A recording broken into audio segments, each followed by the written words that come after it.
ready. Spawn more overlords. You have not enough minerals. You are listening to the Grassroots StarCraft 2 podcast, episode 8, originally released on October 1st, 2022. This episode will be an interview with Masters 2 Protoss and streamer Maverick.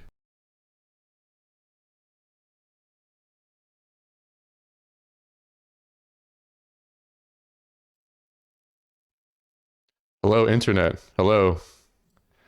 We are live now on Twitch. Hello, Maverick. Hey, personal computer homie. Hello. Thank you for the full explanation of the acronym there. I don't think I ever explained that to the podcast, but I appreciate that. Oh yeah, no problem. I didn't know it for a while, so it's always good to call you by the full abbreviated name. For sure. And I was just telling you right before the podcast, I just noticed your shirt. We're both... Yeah. My wife got it for me as a gift. She usually, like, if she gets me something StarCraft related, it's usually a pretty big hit, so... For sure. That sounds like a really nice wife that you have there getting you a StarCraft shirt. For those listening on the podcast platform in the future, his shirt, it's a white t-shirt with red text that says several times, not enough minerals.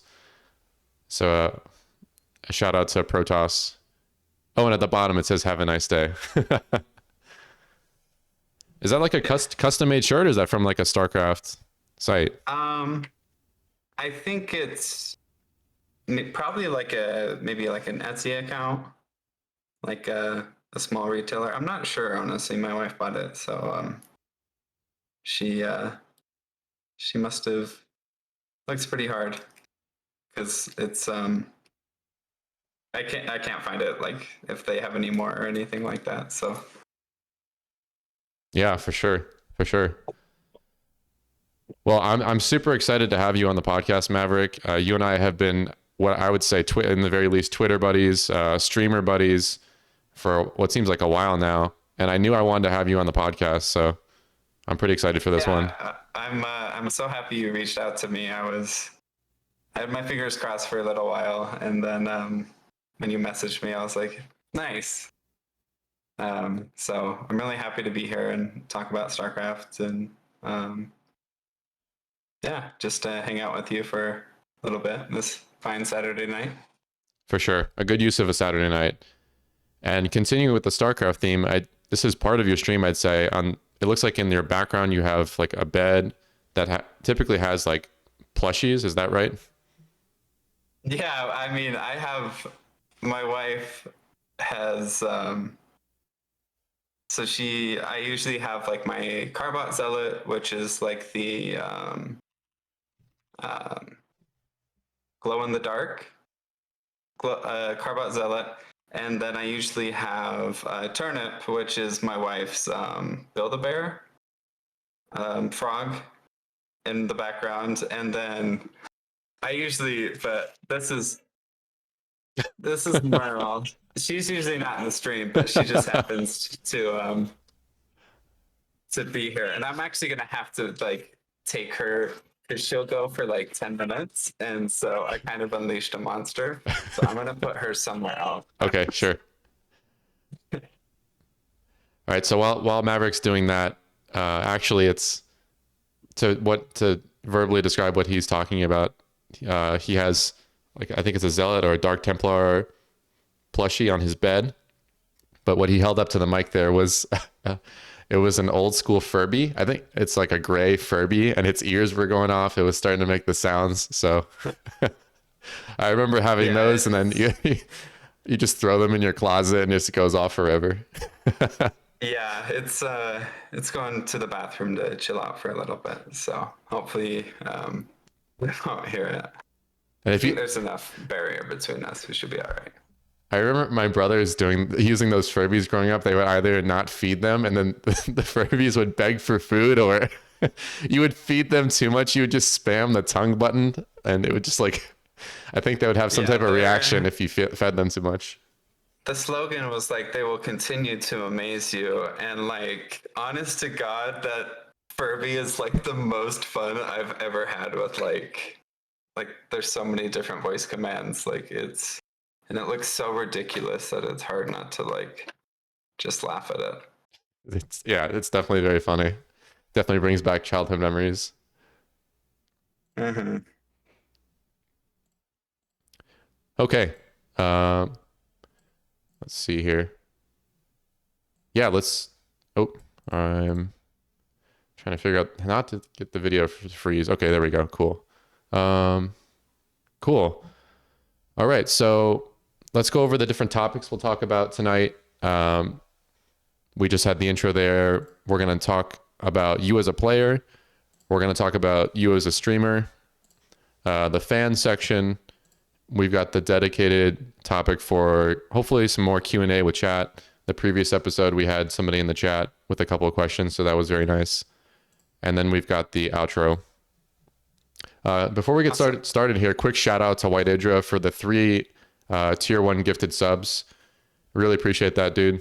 And yeah, just supporting the podcast, supporting the channel. Thanks, White Idra. You're awesome.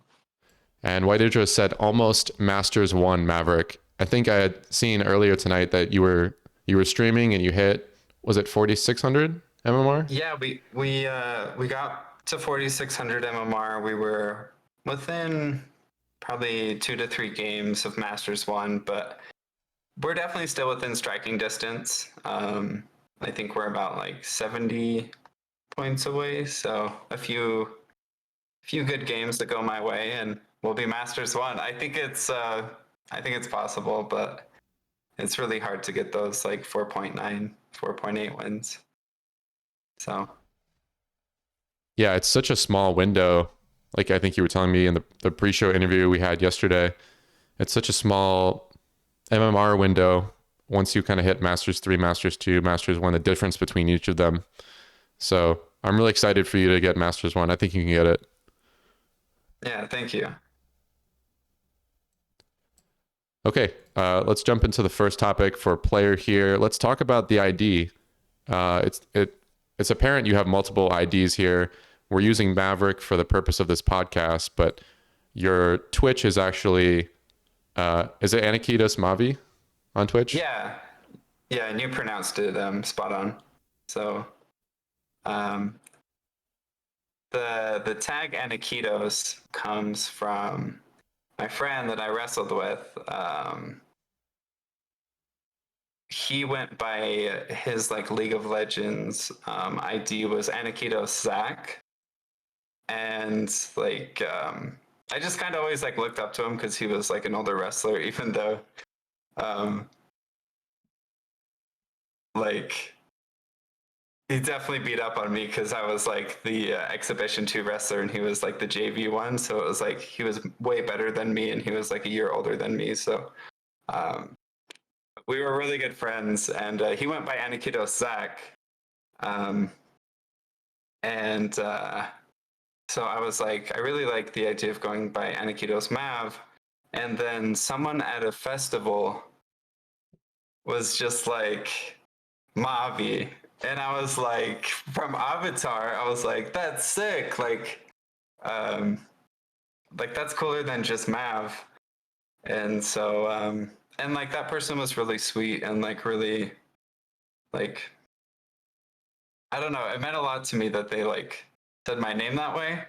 And so like both of them are pretty meaningful to me because like Anakitos came from my wrestling buddy. And we went bowling like not too long ago, so we're really good friends still.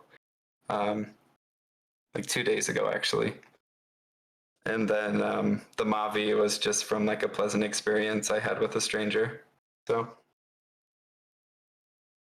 it's so great hearing the personal stories behind the ID of your StarCraft in-game name. You know, it's for some people it could be just a random name, or I know when I played World of Warcraft, they had the random name generator, but for your ID, it's a really special meaning to you. It started out with the wrestling, and then, you know, even an experience you had with a stranger that still to this day you have like good feelings, and you hold on to that by using, you know, this ID. So it's really cool to hear.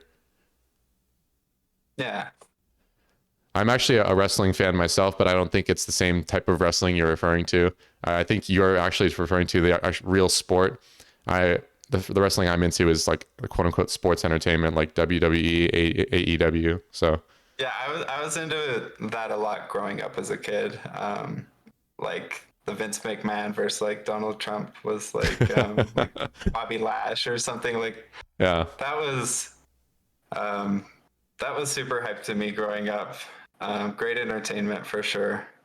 But yeah, but I mean, a lot of the like best wrestlers, end up going into, like Brock Lesnar was like a Brock. Yeah, three-time yep. heavyweight state champion. So I mean, you have to be an athlete to do it, and wrestling's a good like platform to kind of go into like professional wrestling, even though it's more entertainment.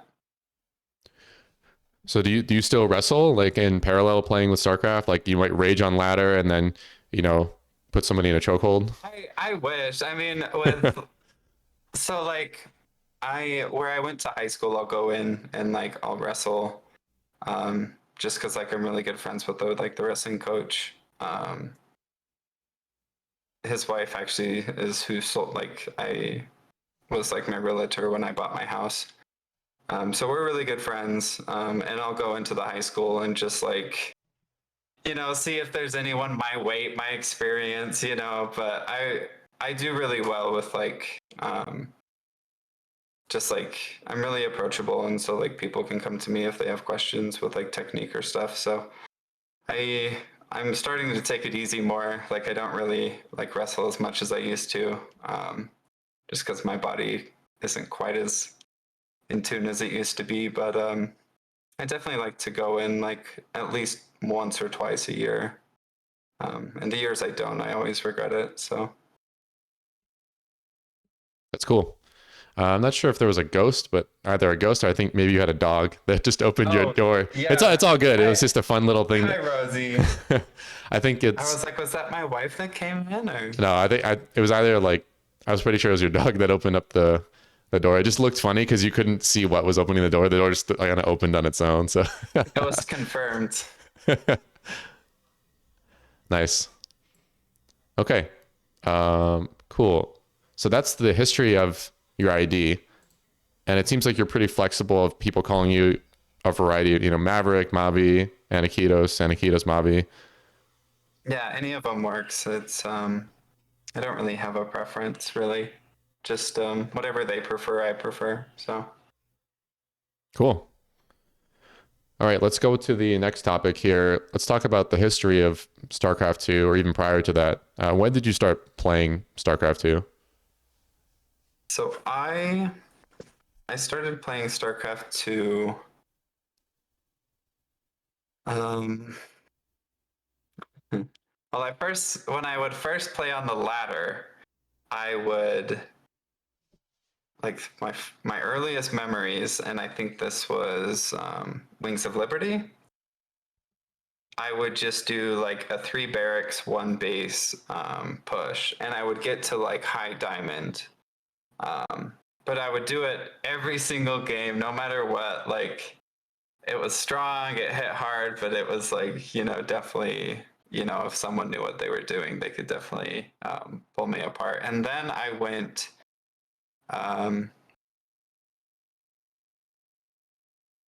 I guess I guess I don't want to answer the other questions. So I guess I started playing. Um,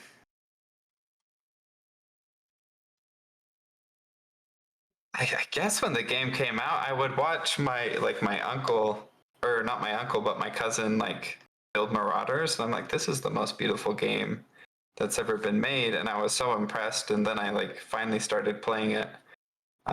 And I'd play a lot of custom games. Like I was like, oh, I wonder if they have a good Risk. Um, and they have like the European Risk. And so I was really into that. And then I'd also play Marine Arena um, as like my earliest stuff. And that was probably like 8 years. I mean, probably like early Wings of Liberty. And so I was really young when I first started playing. Okay. So And Sorry, go ahead. Yeah, I would play StarCraft 1 first though. Before I ever played StarCraft 2, I was doing like the Heaven vs Hell, kind of like Helm's Deep, like Siege. Like when I was growing up, I was really into like this idea of like basically Helm's Deep. Like I think I was so fascinated by that battle, and like when I was a kid, I'd make sandcastles and like moats and all this stuff, and then I'd use like a hose and like fill it up with water and see how like long because I had a big sandcastle, like a big sand pit in my backyard. And so I'd fill up the water and then I'd just like see how long my walls and my moats would last before they'd like eventually tumble through the water. Um, and so I was really fascinated by that. And then I played custom games like Evolves, which was like very much based on unit positioning and like battle micro, because like if you kill a certain amount of units, you spawn better units and then you just have a better advantage. So that's when I was like really young, like probably under like 12. And then I would play on Warcraft 3, I believe, like a Risk version that I got to like 9th out of like 80 something thousand. And I had dial up internet, so the only games I would really lose were the games that I disconnect. And so like growing up, I was really good at like unit placement, like engagements, because like Risk Next Generation on Warcraft 3 was like a really popular community. Like it had a leaderboard, and like I was like one of like the top 12. And like that was with dial up, that was with like having to like constantly leave games because I disconnect. And so StarCraft was like or StarCraft 2 was just a really good segue from like the games I play, and I love to play like the Night of the Living Dead custom games, and um, so yeah, StarCraft 2 was pretty easy for me to get into. I definitely started very basic with the like the one base, three barracks, just push, and then kind of branched out from there. It's so interesting to hear that even prior to, it sounds like Brood War, or even kind of in parallel with Brood War, you were doing strategy in real life in your backyard, right? You had the sand pit, and your strategy was, how long can I have this structure stand up really with water, eroding at it, and just seeing different formations or different amounts of water maybe that might affect that. So you were doing strategy before, or even in parallel kind of with the earlier original StarCraft or Warcraft 3. So a combination of real life strategy and digital strategy with the games. I'm not as familiar with Brood War or like Heaven vs Hell, some of these custom games or mods, or like Risk for Warcraft 3. But the fact that you said you were one of the top players in the world for this mod for Warcraft 3, also considering dial-up, I mean, and then you go to StarCraft 2 is a difficult game, but we have much more advanced internet now where you're not going to, for the most part, you're not going to get disconnected if somebody picks up a phone call in the middle of your game. So Thankfully. What an evolution, really, from going to your backyard, playing strategy with sand, to now you're on the cusp of Masters 1 in StarCraft 2 Legacy of the Void. Yeah, it's definitely nice. I thought for a while I had like plateaued at like, because I'd say like anything above 4K, and like everyone's experience is like relative to their own skill level, and so we kind of all set our own goals. And for a while mine was like, as long as I'm above 4K I'm happy, and then like it was 4.2, and then like 4.3, and then I really thought like 4.4 was my new base, and then I dropped to like 4K. So it feels really nice to like be above where I thought I was like hard stuck. And getting into like Masters 2, you realize like, holy crap, like it's like World of Warcraft when you first start playing. Like each time you win, you're leveling up. Like, you know, each quest you do, like you're getting a lot of points. Like you're getting 30 something points if you beat a GM player, and like those leagues only have like 140 points, and so give or take. So the adrenaline kicks in, but it's also like very easy if you're, you know, having a bad session to slide. So you just kind of have to like be a bit hands off sometimes if the games aren't going your way. Yeah, and just listening to you talk again, and also yesterday the pre-show interview, like the mindset you have, like the growth mindset. I've watched your stream at least a few times, and you have a very, very like mature mindset. I feel like sometimes I can be a bit like balance wine or like maybe a little bit of rage on stream, but I don't think I've ever seen that from your stream. And I think that equates to like, you know, emotional intelligence, just overall intelligence. And that's what's a big part of the reason why, you know, your Masters 2 approaching Masters 1. Yeah, well, I mean, there's definitely some, you know, rage sprinkled in there, and you know, but I've come a long way.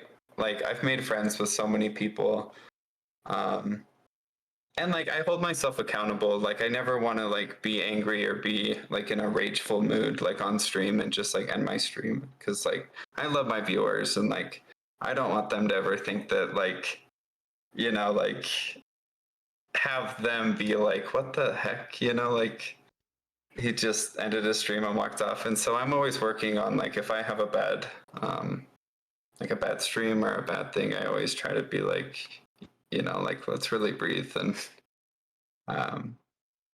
try to not get too upset over, you know, just because StarCraft, it's very easy to be like, you know, oh, this BS or this stupid build, and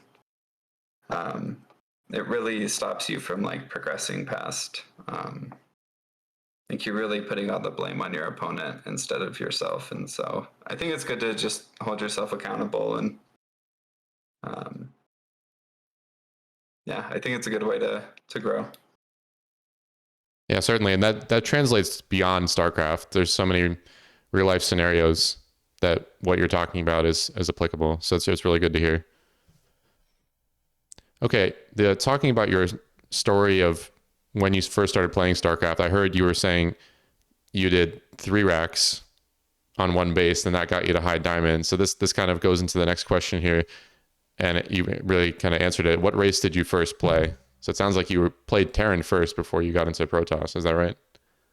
Yeah, and I was I got to Master Zerg as well, but and like I was like because this was before Masters was divided into three ranks, and so it was kind of like deceiving because like you could get into Master League, and then if you played a lot of games, you were just top 8.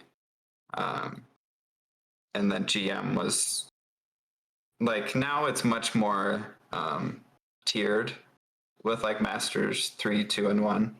And so I was like top 8 Master Zerg for a few years, but I don't think I was that good. Like, I don't know that I did anything that was impressive. I'm pretty sure I would just like be super aggressive and like just kill like I would just do like Zergling all-ins and like yeah, I was really cheesy. So, but I was pretty decent, and I was like pretty young too. So like I guess it's kind of impressive. But yeah, I played Zerg for a little bit, and it's funny because it's like I played Terran during Wings of Liberty, and then I played Zerg during Heart of the Swarm, and now I'm playing Protoss. So, but I think Protoss is really just like fits my aesthetic, like the gameplay and the way just like the buildings look is Zerg's rough to look at, like when I play for a long time. Like I like my pink, like shiny gold Protoss, like an overlay. So You know, I completely forgot that leagues at one point were not divided into three. It completely slipped my mind until you said that. So that it's strange being, like you said, you could be in Master League, but then if you play a lot of games, you could get top 8, and it might be a bit deceiving of the actual skill level. So yeah, shout out to Blizzard for dividing up the MMR a bit to 3 for each league. yeah, they definitely improved upon StarCraft 2 with each expansion, I feel like. So you got Master League with Zerg, but interesting to hear. I think you're the first person I've heard that said that they enjoy the race primarily, partially because of the aesthetic of the race. You know, you like the way the buildings look compared to how Zerg like might look or feel when you're playing the race. Yeah, and Terran was always really confusing for me because I didn't know how to.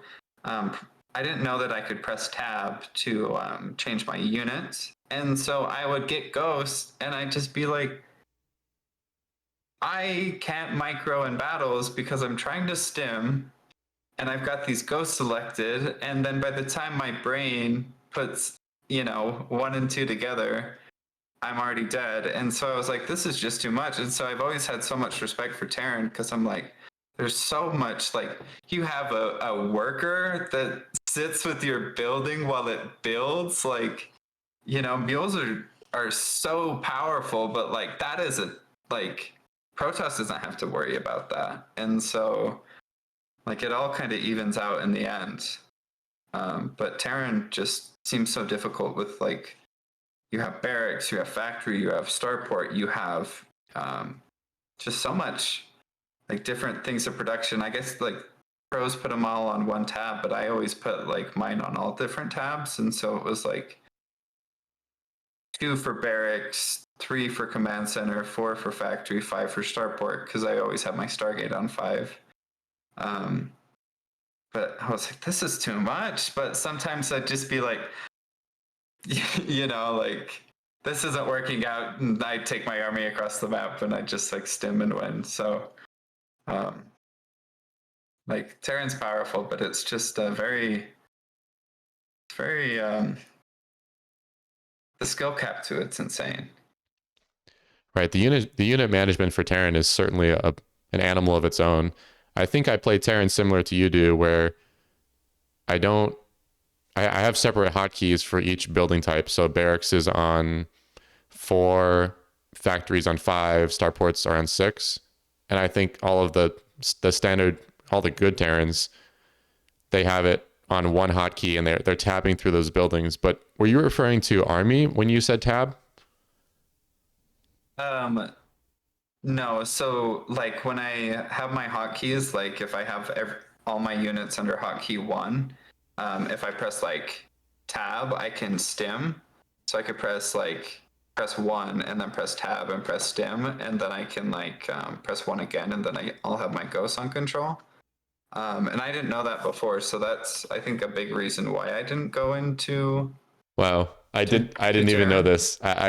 My mind is blown right now. I did not know you could do this with Terran Army, where it's one hotkey for the army and you could tab. Because I would do like Ghost on 2, main army on 1. Yeah, it blew my mind for sure when I first found that out, and I was like, okay, maybe Terran is playable. So, but a little bit too in love with Protoss. I think late game Terran is where we see it's the race that maybe all races need it, but Terran comes to mind that needs more than 2 army hotkeys. Like if you're going like Ghost, Lib, super late game, and a bit of stim in there, that's 3 different things you need to control. So yeah, it's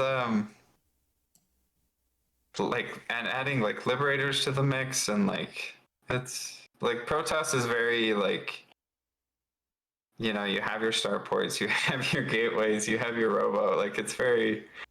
I guess that's 3 different types of structures, but it's just it feels cleaner. Like you can just warp in so much so quick, and like Terran, it's you know you don't really get like if you throw away you know your first 5 units, like it's really hard to like recover from there. I feel like. Yeah, definitely. I would say Terran might be either Terran or Protoss might be the least forgiving races. Or maybe each of them in their own way. But what's really satisfying about Protoss is like you said, you love warping in, but warping in with rapid fire. Oh my gosh, that is like it's Yeah, amazing. I shout out to Angelus for and I believe there was a few others, but they they watched me suffer as I just click, click, click, click, click. And I mean, maybe that's what stopped me from getting to like Masters 2 before, like when I was hard stuck at 4K, because I would click every zealot and like it was super confusing, like doing the stuff with the script and like it took me a few hours, but it changed. Like there's so much things with StarCraft that it's like just little shortcuts like you know when some of those pros like type and it like types 4 times because they have like the sensitivity so high, like there's just so many things that they can do to like gain these advantages, and um, there's so many tricks that like you know even like someone 300 points above me knows that I have like no idea about, so just kind of have to watch pros and see what they do and try and pick up what you can. I think you're referring to the keyboard repeat rate. That's something I was experimenting with earlier this year, like going beyond what is in the Windows UI by editing the registry. And if you go too heavy on that, it makes typing next to impossible. Yeah, I really struggled to return to my default settings because I had to like type in like I had to input stuff and it was miserable. Like I'd have to put like one number and I'd put like 7 of them and then I'd try to like delete it so there'd only be one and it would like delete 5 of them at a time. Like it's rough if you can't, you know, hold on to the rope and not get lost. Yeah, definitely. Keeping on the topic here of Protoss, what's your favorite matchup as a Protoss player?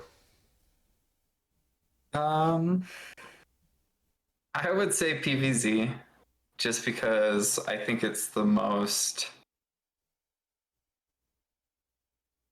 I I like the premise of it the most. Well, I guess my favorite matchup is ZVT because that's like the premise I like the most. Like going back to like the moats and like Helm's Deep and like just having tanks and marines and like I'm always like you know, I'm like imagining I'm one of the marines that's like the most safe going into a fight and I'm like, would I survive this? And like it's usually like I'd survive it for a little bit and then I die. Um, but for me, when I play Protoss, my favorite matchup is PVZ, and then PVT, and then PvP. Even though PVT is my worst matchup by about 10 plus points. Um, I just have so many fun builds in PVZ, and I'm really gimmicky in PvP. Even though I beat a Spanish goat in a macro game, and a Spanish goat is an amazing macro Protoss who did a 4-gate blink so strong that I was like, I don't think I can ever play this person in a normal game because I don't think I'll ever win. Um, and so I would just try and get him with the double gate forge, and I was pretty good at it for a little bit. But um, oh, I have some fun with PvP sometimes. Like there's definitely a lot of fun to be had with like a solid macro PvP. Um, but TVZ is probably my favorite matchup total, and then PVZ is my favorite to play. But watching Mario versus Cyril and Raynor is probably my favorite go-to. You're not the first guest and person I've heard that say they love ZVT, TVZ as a fan, as a viewer. And yeah, it's interesting to hear. It kind of makes sense with especially with the current meta, why you like PVZ the most, because I feel like out of every matchup that has evolved the most recently, with what Hero's been doing, the Gateway Man style, and Yeah, well, sorry to interrupt you, but Protoss just realized that like oracles are really good, and like we've kind of relied on oracles to kind of help us when we don't have that much splash, and so it's like, yeah, stalkers get overran by zerglings, but like what if you just have some oracles, and it's incredibly difficult to micro, and so you can definitely do that strategy and look like a little bit of a fool, if you lose your 2 oracles to queens, and then you don't build a third one, and then you send a bunch of stalkers across the map and it just gets swallowed. But it's definitely a fine art, and Hero definitely created something that revolutionized the matchup and made it a lot more fun when it was like the most boring matchup for a while. For a while there, it felt like as a Protoss player, you were almost pigeonholed to do a 2-base all-in against Zerg. You want to, if you don't put on some type of at least pressure, right? Zerg is just going to drone a 90 and then just overrun you in the mid to late game. So it's really cool. Well, it's cool to see the standard. Now the standard is to take the third Nexus at 3:45, or 4 minutes. yeah, and then the fourth base is up by 6, and then I mean in my games I'm usually taking my third base, but at 6 minutes. But that's just because I have terrible macro. Sorry, I dropped my ring. But my thought left me as I reached down for that ring. So You were talking about you take your third base a little bit later than maybe 3:45 or 4 minutes. yeah, that's just because I'm.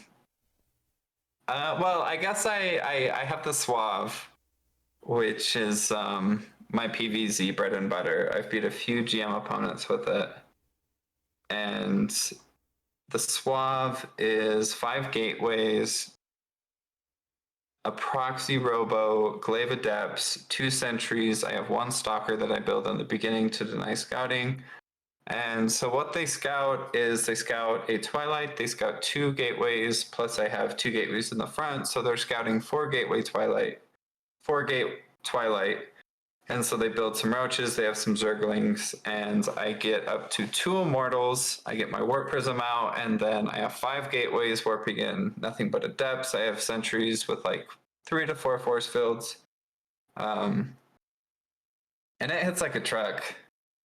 I really like doing the Suave. If I do it correctly, I can lose like, hardly any units and just completely snowball my way to victory. And but it definitely seems weak at times, like when there's a huge discrepancy in like MMR and like I kind of wait a little bit with my attack. Like it definitely has to be a very crisp timing, but back to like the old PVZ matchup, it was basically like you could go Glaive Adepts, and if the Zerg micros correctly, you're behind. Or you can go double gate or double Stargate Void Ray, which is your safest bet for late game, because Void Rays were so strong. Or you could pretend you're going Void Ray and go for a massive charge lot all in as you take your third base. And so that sucks if your opponent scouts it. If your opponent has Overlord speed and, has an Overseer and scouts 6 gateways being built, they just build the roaches, they have queens, they have ravagers, and they just win the game. And so Protoss was didn't really have any good options. And then, but I remember a lot of the NA Protosses would build lots of oracles, but then, and Geralt was always using Blink Stalkers. for the longest time, but he didn't have like the Oracle support.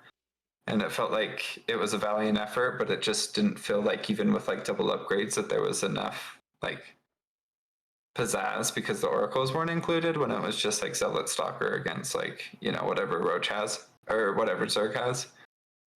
So I feel like it's in a much better spot right now.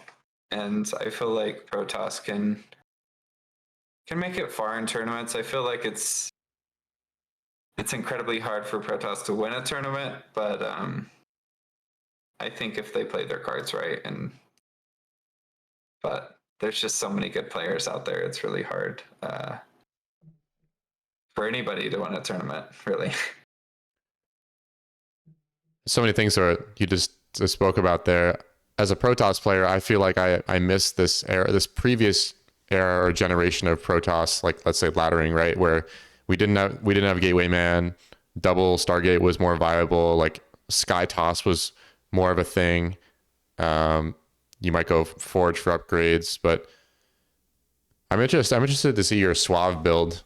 I don't know if it's your build or somebody else's build, so I'm gonna have to look that up and check it out. Yeah, I mean, I've seen it.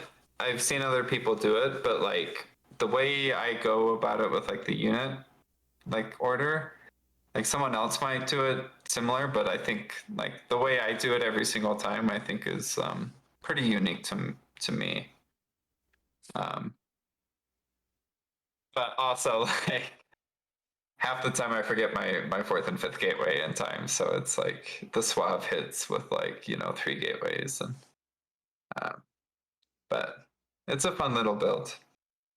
I like the name of it too. when, Yeah. when a build has a catchy name or just a cool name to that, it just kind of adds the pizzazz to it, you know? Yeah, and it's definitely Kirktown approved. Definitely learned it at Princeton University. Kirktown. Shout out to Dave Testa. Yep. Speaking of, I just realized, kind of talking with you, this is a topic that we could add for this episode is caster, because I think you've been a part of with Dave Testa casting. Is that correct? Yeah. I love casting, and I think I'm getting really good at observing as well. Like the more like I like follow my observing and like I watch a lot of StarCraft, and so I want a lot. I watch a lot of like casters and observers, and like I think I do pretty well. Like, you know, I've learned a lot from what they do, and so I think I'm pretty decent at casting and observing. And you know, I've been watching and playing this game for so long that you know, casters have that like genie, like they're like the magic ball of like, oh, this is what they're doing before like it happens, because like they're like, oh, they're doing this because they did this. And I feel like I can usually put those pieces together and be a bit original, and I try to have fun and not take it too seriously, because at the end of the day, you know, it's just StarCraft we're talking about, and so it's just fun, important to have fun and have a good time. Definitely. I'll have to check out one of your casts with Dave Testa. The cool thing about Dave is he's invited me to cast. I think I've co-casted with like a bunch of other people for some small tournament, but the cool thing with Dave is you'll stop by his stream, or you won't even be on his stream. He might hit you up on Discord or in game. It's like, hey man, you want to cast this? And it's very informal, and it's what Dave does is for his community and just for the community in general is just, it's awesome that he invites people to cast. Oh, there's on the spot, you know, it's not even like planned out, like we're going to cast on this day at this time. So I really want to catch one of your casts with him. Yeah, he makes it very accessible to people, and like, you know, there's a lot of us supporting Dave, and like Dave's community is very, very strong. Like half of his moderators are going to DreamHack Atlanta, it feels like. And so we've really built a big community over at Kirktown and at Dave Testa's stream, and one of like whenever like people ask me like, oh, who are you? Like one of like the first things I want to say is like, I'm Dave's Patreon. Like I'm Dave's first Patreon, and I've supported him from the beginning. At least since he started his Patreon. I know he was around for years before I knew about him, but I mean, my first time I casted with Dave, it was with Trigger. Like, I couldn't believe, like, it was like a dream come true.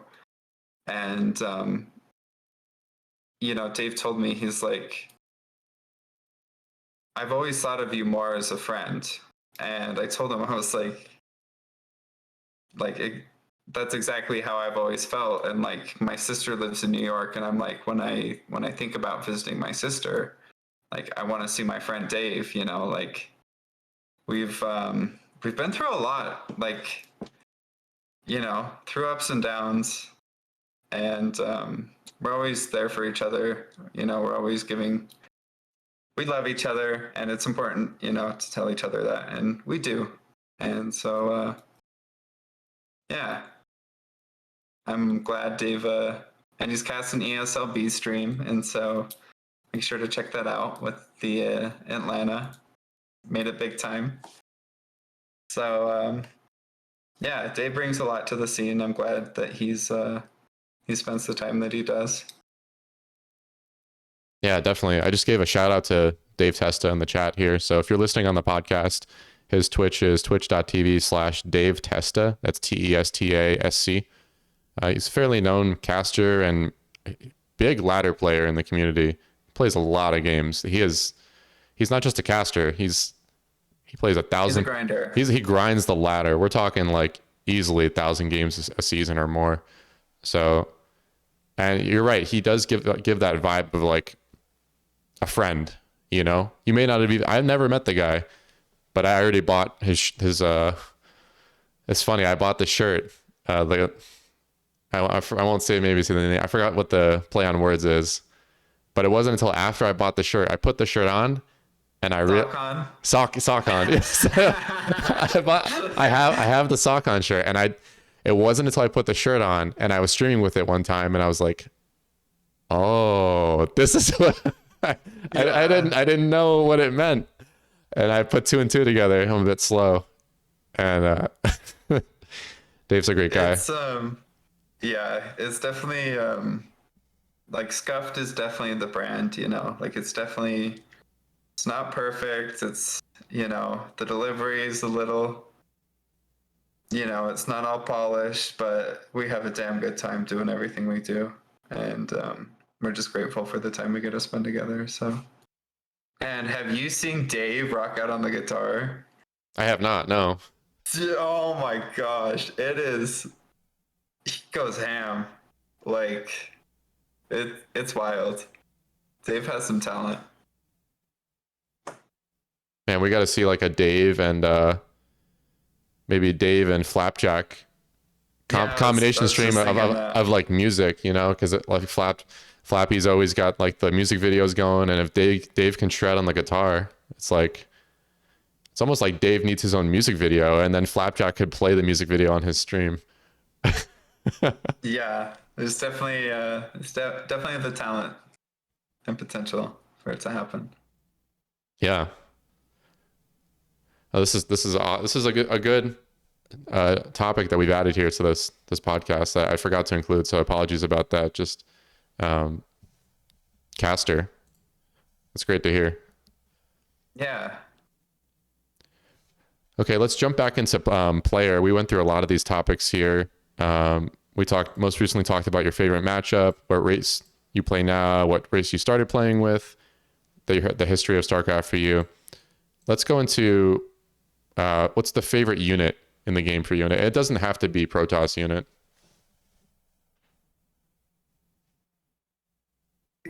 I hate Liberators.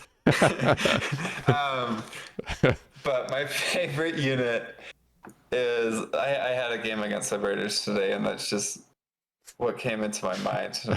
But Disruptors by far, just because I'm definitely I like to bait the big disruptor shots, And so I get observer speed, I get a few disruptors, and usually I'm so far behind. I've had a few games against Chewy like this where I'm just like dead in the water. I got hit by a huge mine drop, and I have like no economy. My third base is super late. They're taking their third base, and I'm just like limping along. And I'll get good vision of the third base. I'll see the army, and I'll send, a stalker or a zealot, and then they'll run forward to kill it, and I'll kill like 16 units or 12 units, and so that's definitely the funnest mechanic. And disruptors definitely like aren't the greatest. If like you play perfectly as Terran and like you have patience, like disruptors are a bit silly. When like 6 of them are gunned down. But I think they're the funnest thing to control. Like I think if StarCraft had more units that was like, silly micro, that's like, shit, my whole army is like dead, like I meant to like move the ball somewhere and I ended up moving it over my army. So I think that stuff's really fun. And yeah, so I'd say the Disruptor is my favorite. And maybe that's why I hate Liberators so much. It's just because my Disruptors aren't very good when those are in the sky. I think disruptors, liberators, mines, maybe banelings if they're burrowed. I would say these are in similar class where if you're not paying super close attention to your army, it can be very devastating. Yeah, everyone's seen a mine shot on a pack of Zerglings, center mass, as Nathanias would say. And it's just like that was 36 Zerglings or like banelings, and it's just like, but then Zerg has like such a big bank and they're just like, gobble up their larva, and it's like, okay, well maybe it's not so insane. But there's definitely so many units that just have like crazy, spike potential or burst potential, especially if you're not paying attention. Like, putting 2 storms on a bio army when they're focused on like a zealot drop or something like.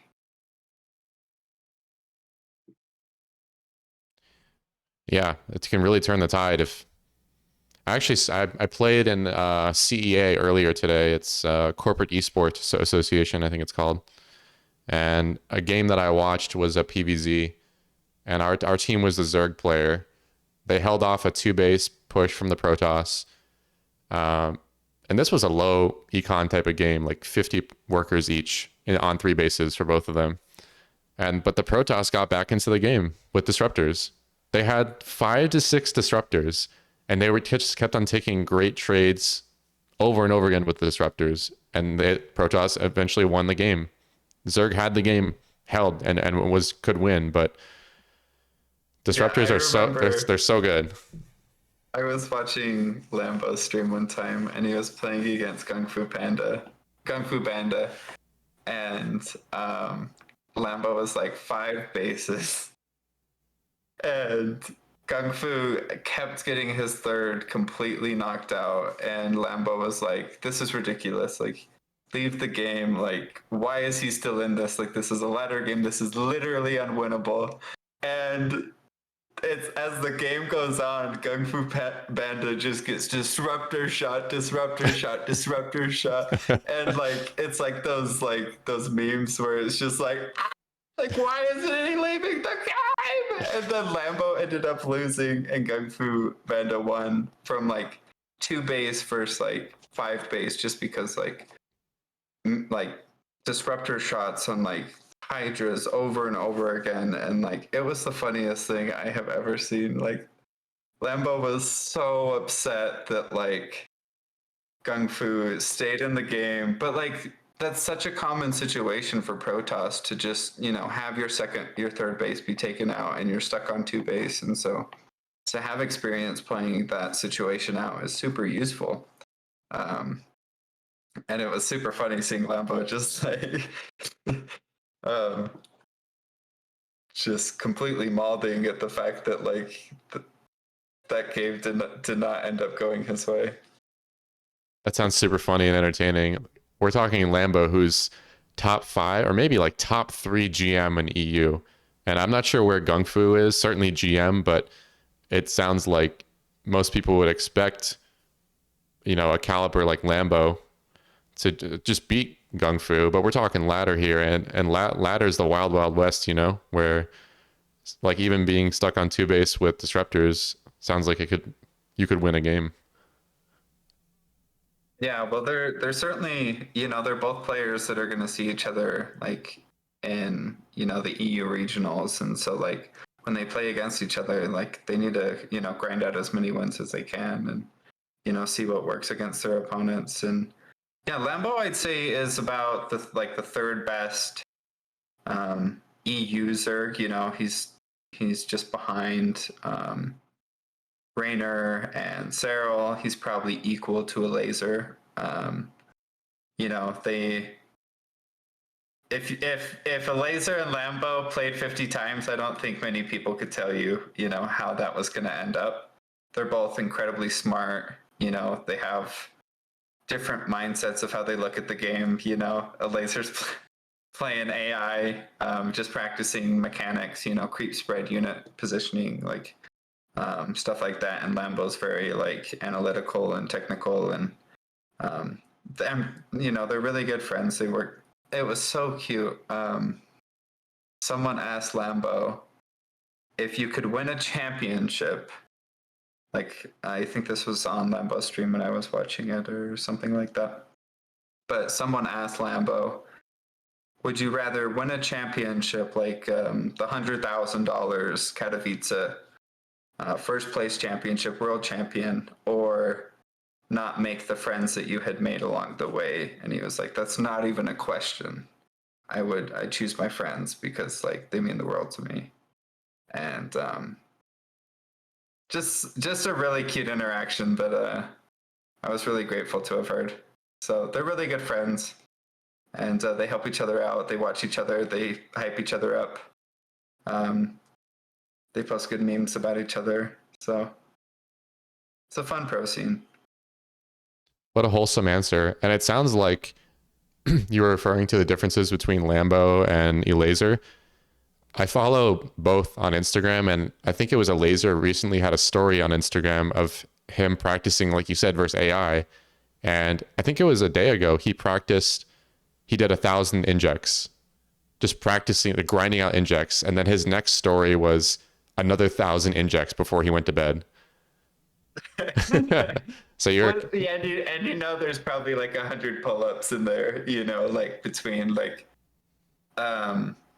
I mean, a laser and like gives me like Showtime vibes, you know, like probably went on a 4-mile run to start the day, and then, you know, had like a healthy, like some oatmeal, and then he's physically fit. You know, yeah, they're definitely a laser and Showtime definitely are mentally and physically seem to be very healthy and very productive with their time. I think we're seeing that more in the pro scene. We see Big Gabe lifting weights. We're seeing Special now, like he's getting in shape. It's a necessity, really. I had messaged Laser actually on Instagram. He responded. I was like, dude, because he posted a video of him practicing handstands, and he was holding the position for a while, and then you would see it evolve, and now I think he can walk. Or he can hold the handstand in the very least longer. And I was like, dude, I think you're the most physically fit pro right now. Like doing a handstand it's hard. It's very difficult. And he actually responded to me. He's like, well, he laughed. He was like, I think if we're talking about active pro players, so I'm not sure who he might be referring to in the past. Impact or MMA. Oh, Impact, MMA, right? Yeah. Yeah, those guys are like completely bodybuilders now. Sexiest men in StarCraft. Sexiest men, the Chip and Dale former pros. Yeah. They do the pre-show for Africa. The pre-show for Africa. Oh, good times. I don't know how we go back on the topic here because it's fun talking. It's fun talking about this kind of off-topic stuff. But let's go back into the player topic here. And we talked about it a bit here. So current MMR range. So you're a Masters 2 Protoss. What does your MMR kind of fluctuate between?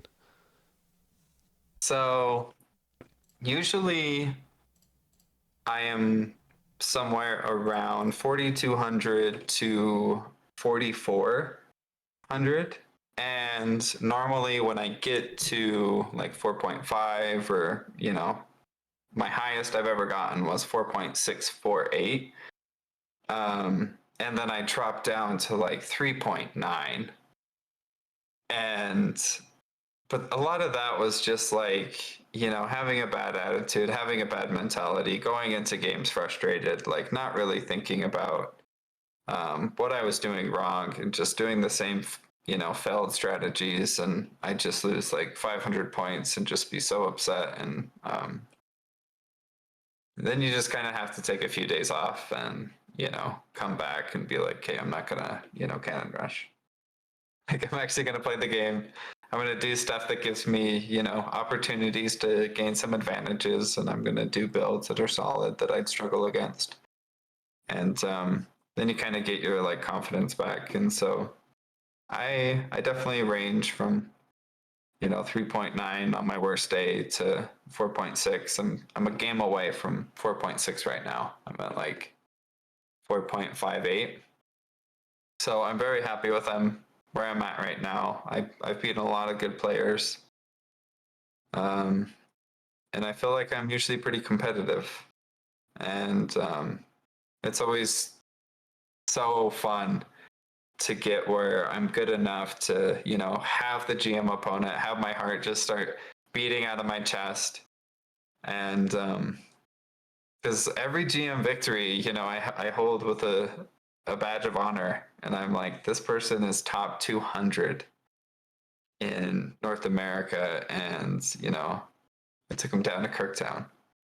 Took him down to Kirktown. So 3.9 to 4.6. That's really respectable. And I think you talked about you had beaten some good players. Was it you? I think it was you that told me you had beaten Ruff recently on ladder. Is that right? Yeah, to get my Masters 2 promo, I got the dub over Ruff. And when you lose to Ruff, it becomes so clear what you did wrong, because it's like you have an expansion, you have one gateway, and like, you have Ruff built 2 barracks in your main base, and you have like 4 Marauders killing you. And so I was like, I'm not going to expand. I'm going to build a robo, because when I lost, I was like, why didn't I build a robo? And so I just went double gateway. I went robo. I had 2 shield batteries in my main base. And this was before I even scouted anything. Because I was playing on Stargazers, and I was just going to do my 3-gate blink build, but I just didn't get the Twilight and got a robo instead. So yeah, he rushed in with like 9 or 10 Marauders, and I had 2 Immortals, 2 shield batteries, and like I had bled out so many units. It was scary because I bled out like 3 Stalkers, 2 Adepts, and like he was really snowballing it. But then I had my first Immortal come out. I killed all the bunkers. So it was a really big win over me, or it was a really big win for me. And I also beat Cats once. That was the most. I mean, beating Cats was really exciting because I went DTs and Cats went three racks, and so it was like full throttle. Like I was killing everything with the DTs. His bio was killing everything, but I ended up killing his bio.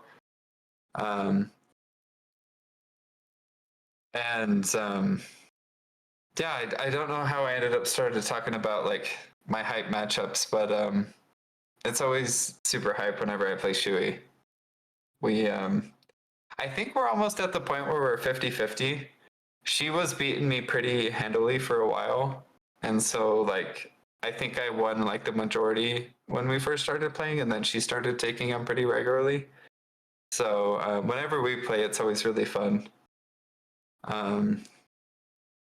Yeah. Yeah, we were talking about the different players that you had beaten recently on the ladder, because we were talking about MMR range, and Yeah. I had asked you, so I remember you telling me you beaten Ruff, who's I would say at least semi-pro player, and Katz is even a higher skilled player than Ruff, I would say, at least on the ladder. So that's super exciting that you're in a position being Masters 2 that you would get matched up maybe against like an off race for Katz and an exciting base trade of like DTs versus Bio. My heart would be pumping like crazy.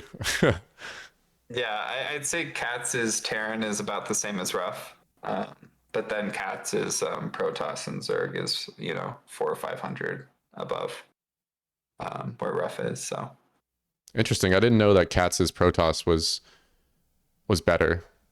I know that he plays Yeah. all races now, and actually, I had switched to random recently from Zerg, and I think I copied Katz. Now, copycats that play on words, but what Katz does is he plays each race individually. He doesn't play random, and I was like, well, I asked him on his stream. I was like, why do you do that? And he was like, the reason I do it is because I want to know what my MMR is for each race. And I'm like, this makes so much sense because my random MMR now is almost identical to my former main race Zerg. And it just felt unfair because I would play Terran or Protoss, and I knew I was kind of like, I'm still playing in the dark a lot. I don't have builds down like I do with Zerg. So, but yeah, I'm super stoked for you, dude, that you got to play like Cats and Ruff. I mean, I would see the loading screen and I'd probably freak out. I'd probably like, yeah, it's I mean, my first time I went against GM was with a proxy immortal cannon rush, um, where I like didn't lose like any units and like just killing unit after unit queen, and you kill all the spine crawlers, and like my heart, I'm like, I'm doing this. And like when they finally like rage quit out, I was like jumping up and down, screaming. So it and the same thing could be said for someone who's gold who beats a platinum player. Just anytime you play so well above your level, like it's just really, it makes you feel like that is your level, like you can, you know if you can beat this person this one time, like just really focus on your play and you can beat them every time and you can be at that level. So to beat GM players, it makes me feel like you know I can tango with a lot of people, especially on NA. Probably get clobbered, but it's just fun to know that like when you're 4.5, 4.6, like you have some stuff that works. And like if you do it correctly and you have some things go your way, maybe the game, if it's short enough, like you can take one. I had that revelation today. I played a 4.5 Zerg. I played as random in in this tournament, and I'm 3.6 at my best. And I kind of went into like the game. I was like, oh, I'm gonna lose. I started to have that mindset, and I was like, no, don't tell yourself that. I played random. I got Zerg, and he was Zerg. He's 4.5. My Zerg currently is 3.5, 3.6 at best, and I had exactly what you're just talking about. And so it's really, it kind of unlocks your mindset of like, I can do this. I can take it to the next level. Yeah, for sure. Okay, let's go into play style. Let's talk about play style here. You've kind of talked about for PvP being your second favorite matchup. You do a Forge double gate. I actually saw that on your stream, and I haven't told you, but I've been trying to copy that build you've been doing. And when I play PvP now, I think I do a terrible job at it. But let's talk about kind of your play style. Is it chi? It sounds like it's a mixture here, but is it cheese? You would say macro or kind of both? So I would say I like, it's kind of like there's my dog. Hi, Rosie. Um, I would say that PvP, I face a lot of Protoss on the ladder, and it's easy to be like, I don't want to play this, dance. Like, I don't want to participate. So it's just like, it's very easy to go double gate forge, and I actually saw that build. I love, like, there's some players that I just always watch, and I'm like, this is brilliant. And Estrella is one of them. And Estrella did it, I think it was in the NA Weekly in the finals against like a top tier pro, like a top Korean Protoss, who was like a pretty heavy favorite. And Estrella just 2-gate forged to take the game, and I was like, so he just sends the probe at the beginning, builds 2 gateways and a fort, you know, and I would do it, and it was so powerful, and like, it's like, this is fun, you know. So I definitely do that sometimes, but if they know what to do, it's doom. But it's strong. If it's definitely very finicky, you know, if you lose your probes, you die. So, but I'd say I like to do like that heavy cheese in PvP maybe 40% of the time, just so I don't have to spend so much time playing the PvP matchup. And then with PvZ, I usually do like a 2-base all-in. Like the Swav is a 2-base all-in, which I can transition out of if I do a bunch of damage, but it's really hard. Because, like, I can build a robotics facility, like the support bay, at home and build like disruptors, but like I basically only have glaive adepts, and they probably have so many roaches by that point if it fails on 2-base. So it's pretty all in, and then I have like my charge lot all in that I do after like going Oracle and Void Ray that Doc Coaster showed me in his game. He beat Neuro with it, and I was like, that is sick. And so I use that, and sometimes I'll go for like the hero style, you know, where you just get like an Oracle and then go blink and, you know, macro up really well, and that stuff's fun. Just because, like, if you play it so perfectly, it's so invincible. And then TVP, I usually go blink. I'd say I go Stargate way less than like other Protosses, maybe to my detriment, because like TVP is my worst matchup and Stargate's a really good opener. But I usually like to go blink or Robo, or I mean, rarely Robo, but DTs sometimes. I really like the idea of like getting DTs and then just like having a ground pound army, like having Archons, Immortals, and like charge lots and blinks, stalkers. Like, I really like that type of composition against Terran, because like when they just go bio, it feels like you just have so many power units that it's like you're gonna kill the zealots, and then like, you know, I'm still gonna have a lot of stuff and like a lot of damage output. So I like going DTs if, you know, I don't lose them when I go in, and like if I can get some damage done. So yeah. I feel like DT should be the mascot for Kirktown, you know? Yeah, I mean, Dave inspires me to go DTs quite a bit. Like whenever I get a big raid or anything, I always go DTs just for Dave Testa. You know, DT's out for Dave Testa. Oh, I didn't even realize that. DT, Dave Testa. Yeah, very nice. Yeah. So good mixture, like you said, like PvP, 40% of the time, you're doing the cheese, you know, you're doing like the double gate forage, but still playing some macro games. I think I'm the same when I do mirrors as well, too. Like, I don't want to grind out 100% of the mirror matchups as macro games because they can get super drawn out. PvT being your worst matchup, you prefer like a heavy ground army with the charge lot. I really like charge lot for PvT. I think that's the way to go. Maybe even mix in some DTs there. And then PvZ, you've got your Suave build. Maybe sometimes you'll throw in the Gateway Man style if you want to play some macro games. Yeah, so a pretty good mixture. And I think that's the good part about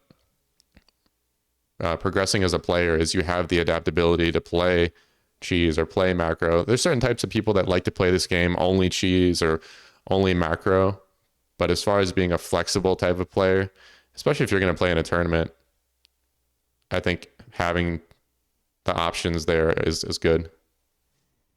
Yeah, for a while I would every single game, and like granted my win rate against Terran was like 20 points higher than it is now, so like maybe I should go back to doing it. But it was before the Void Ray nerf. But I would go double Oracle.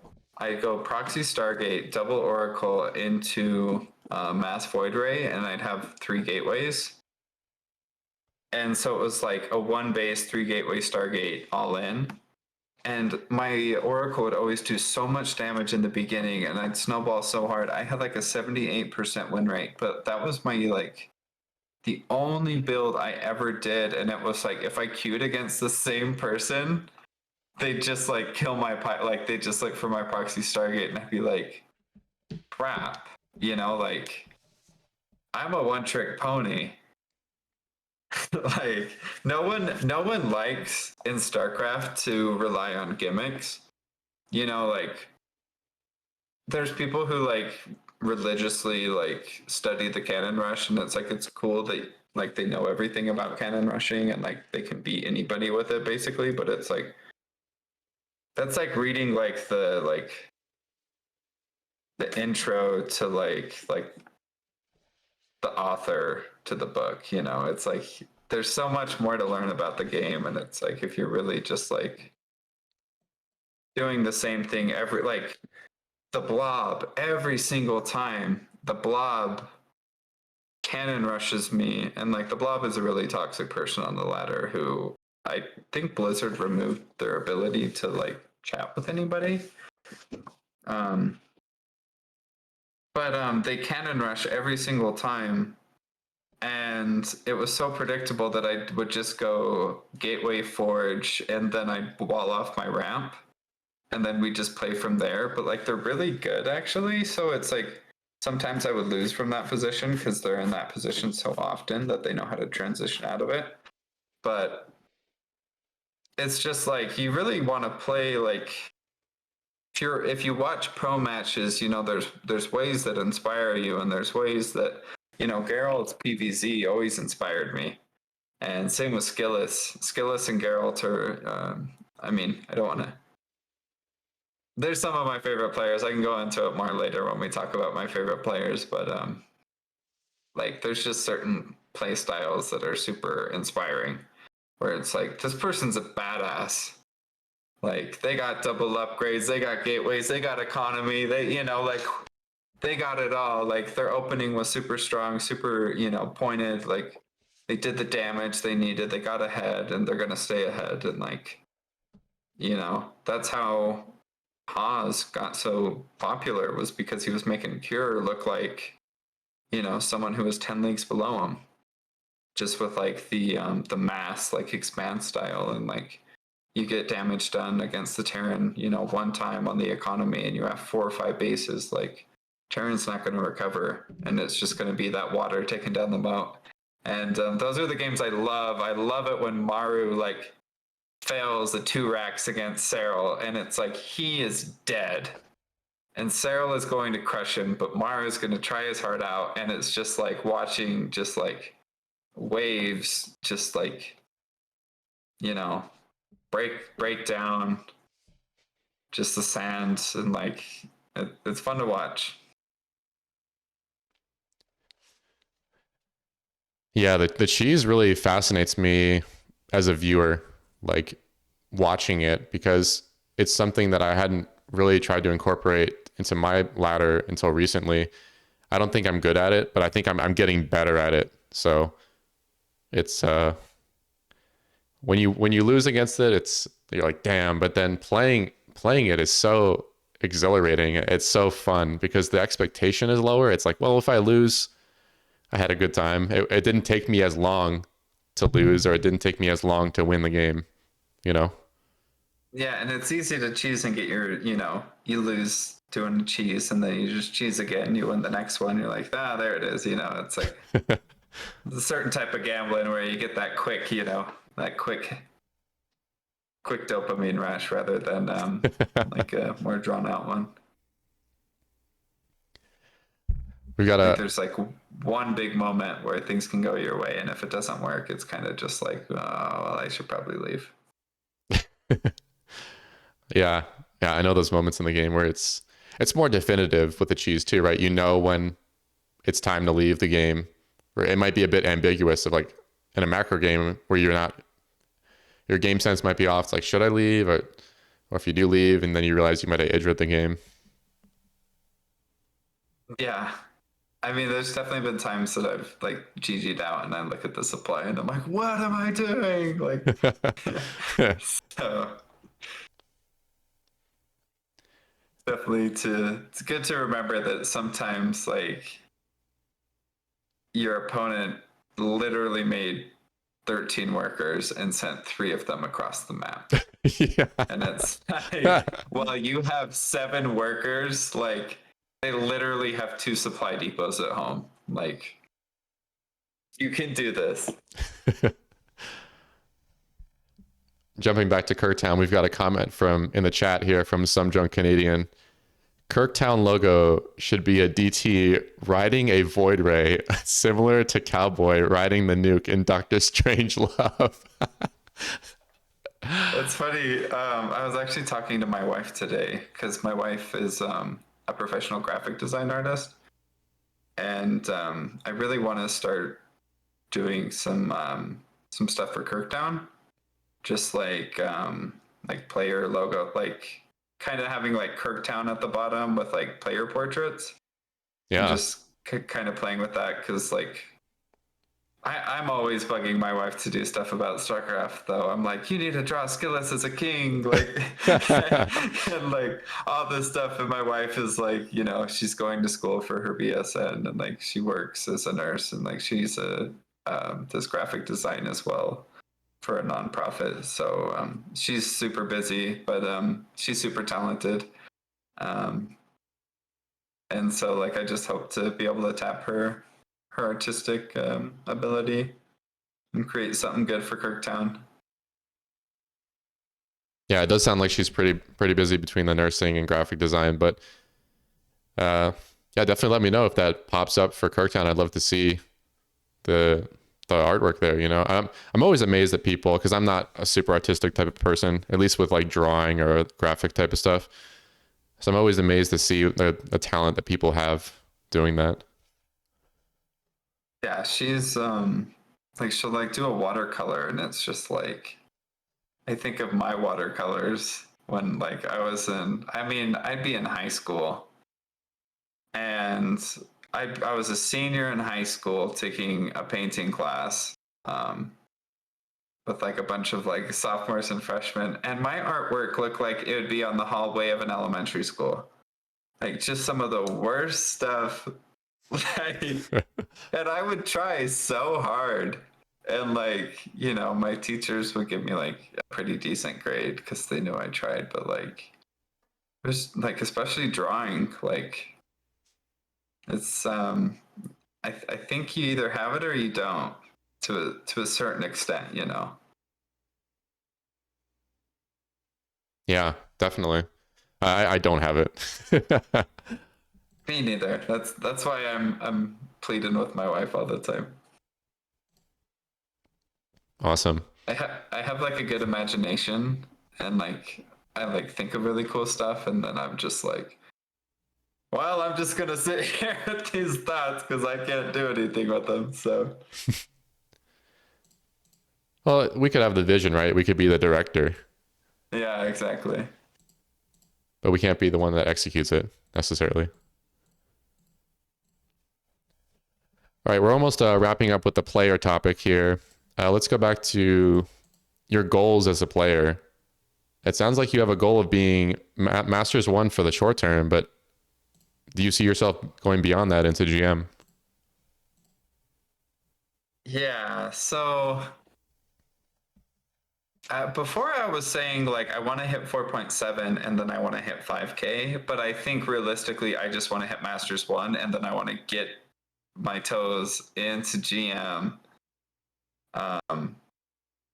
You know, even if I get kicked out of it, I just want to be in it one like that. That will be my next getting promo into Masters 1 will be the next, jumping up and down, shaking my booty on the cam. And then GM is what's really going to get me going for the next one. So I'm excited. I play well right now, and I think like I can continue to improve if I just really, because like I watched so much StarCraft. Like I can play off race and just like be like, I've watched thousands of games. They build 6 Hellions, and then they build, they lift this off and build more Marines, and then they build tanks, like I know what every pro does. I know what they do. I know what's good against what. I know like, where people like the timing. I'm not super great with the timings or build orders, but like just like if you ask me like when is a widow mine gonna fly into your base, like usually 10 seconds, like I notice it 10 seconds too late, so like that's something I'm really bad about. But I've just watched so much pro games that like I can play any race really and just kind of like go off of what I've seen. But yeah, my goals is definitely to get Masters 1, and then from there to get that nice gold, the gold border.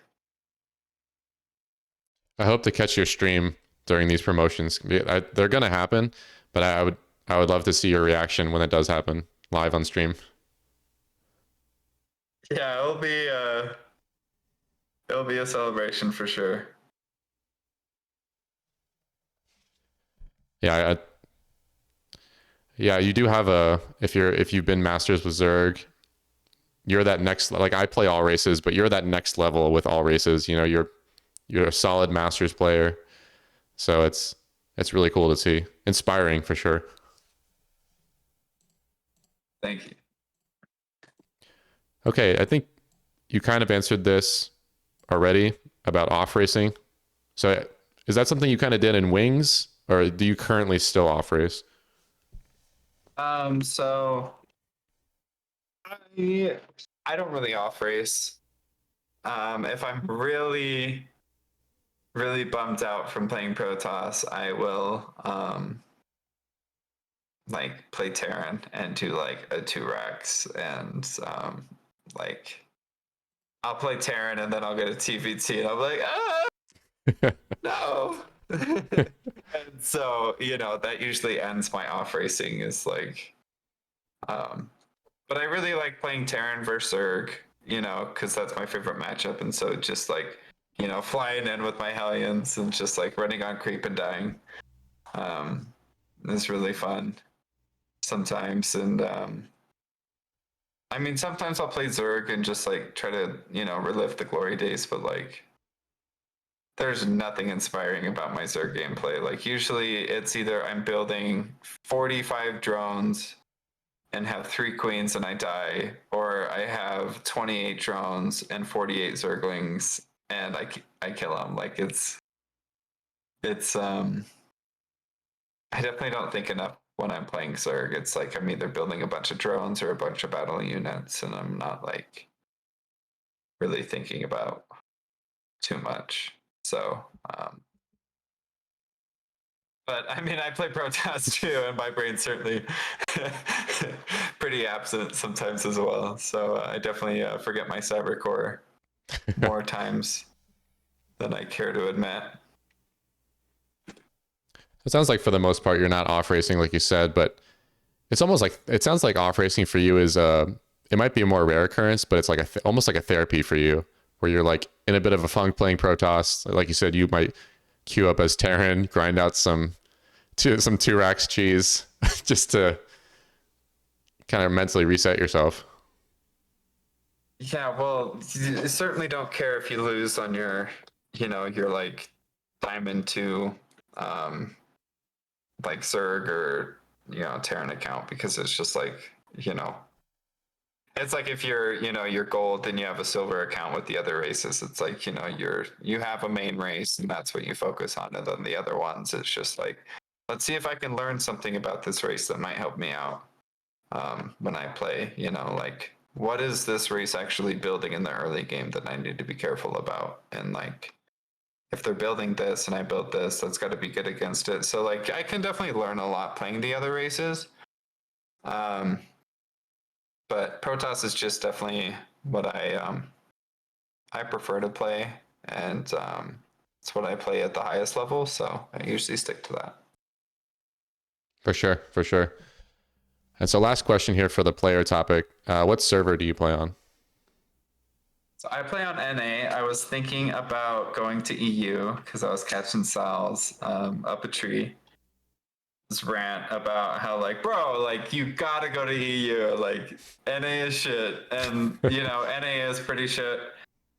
Jason's got the trash server. I've seen that. I saw his. I was just browsing through GM, and I was like, that's Juggernaut Jason, because I saw the Jugger clan, and so his tag now is trash server. It seems like NA GMs have like their place, their bread and butters, that they do, and like when that stuff doesn't work, they're just like pretty toxic, and like a lot of them are hard stuck, and so it seems like NA has a lot of ping issues because it's like 5 different servers. Like you can queue Singapore if you play NA server or Brazil or so. Yeah, and like EU is all just EU, so the ping is the same, so it's the best for practice. But I just love well, first I love the idea of playing on the server that, has 40 ping instead of, 100. And there's great players on NA. I get great, macro games. I get the funkiest cheese. We got the finest cheese in America. Shout out to White Idra. Putting factories in people's faces and all that. And so I think it's a lot of fun.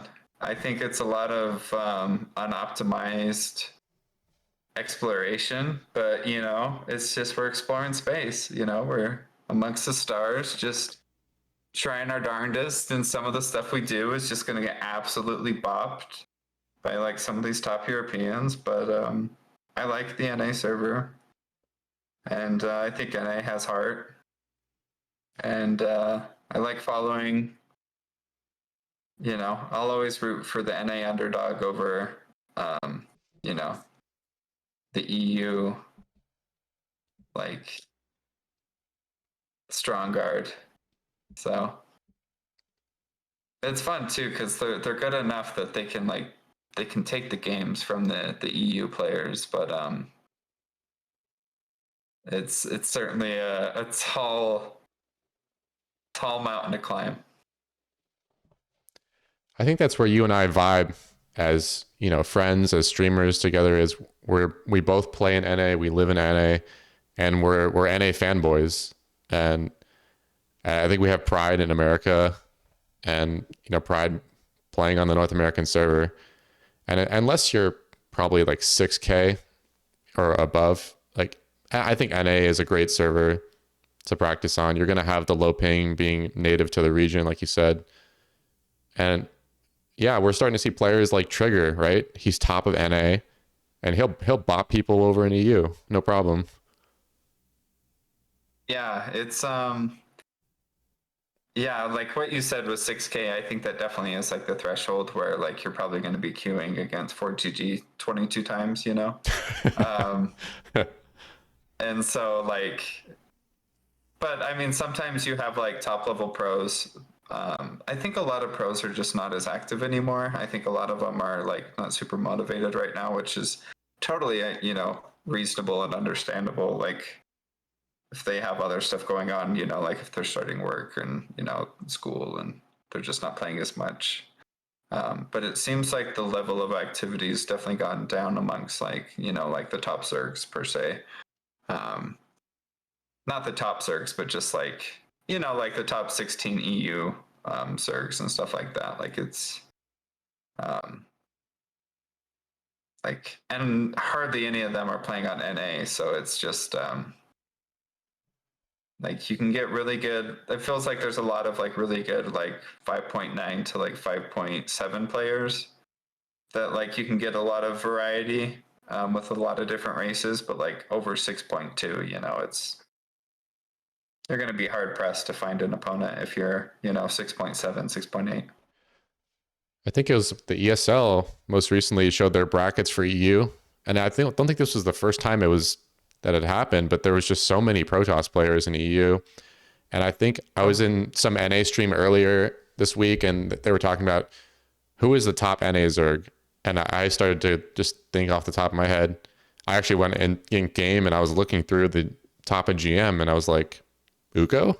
And like, no disrespect to Uko, you know, he's an excellent player. I don't know if he's 6K or above 6K. I think he's kind of on the threshold, but Just below it. yeah, I think he's just below 6K, which is like very respectable. But if we're talking like kind of pro player, I would say Uko's not, or maybe Uko's kind of like semi-pro, but yeah, Zerg is at the top level is very underrepresented on NA. If you're trying to get that kind of practice, if you're like a trigger and you're looking for like PvZ practice, he's gonna go to EU, you know, and play with Lambo, or I don't know how much Cyril queues up as much, but yeah, I'd say Scarlet's definitely the queen of NA in terms of like NA Zergs. But you know, Scarlet's usually on like the Korean server. She lives in Korea right now. I'm not sure if she still does after you know, falling out of the GSL.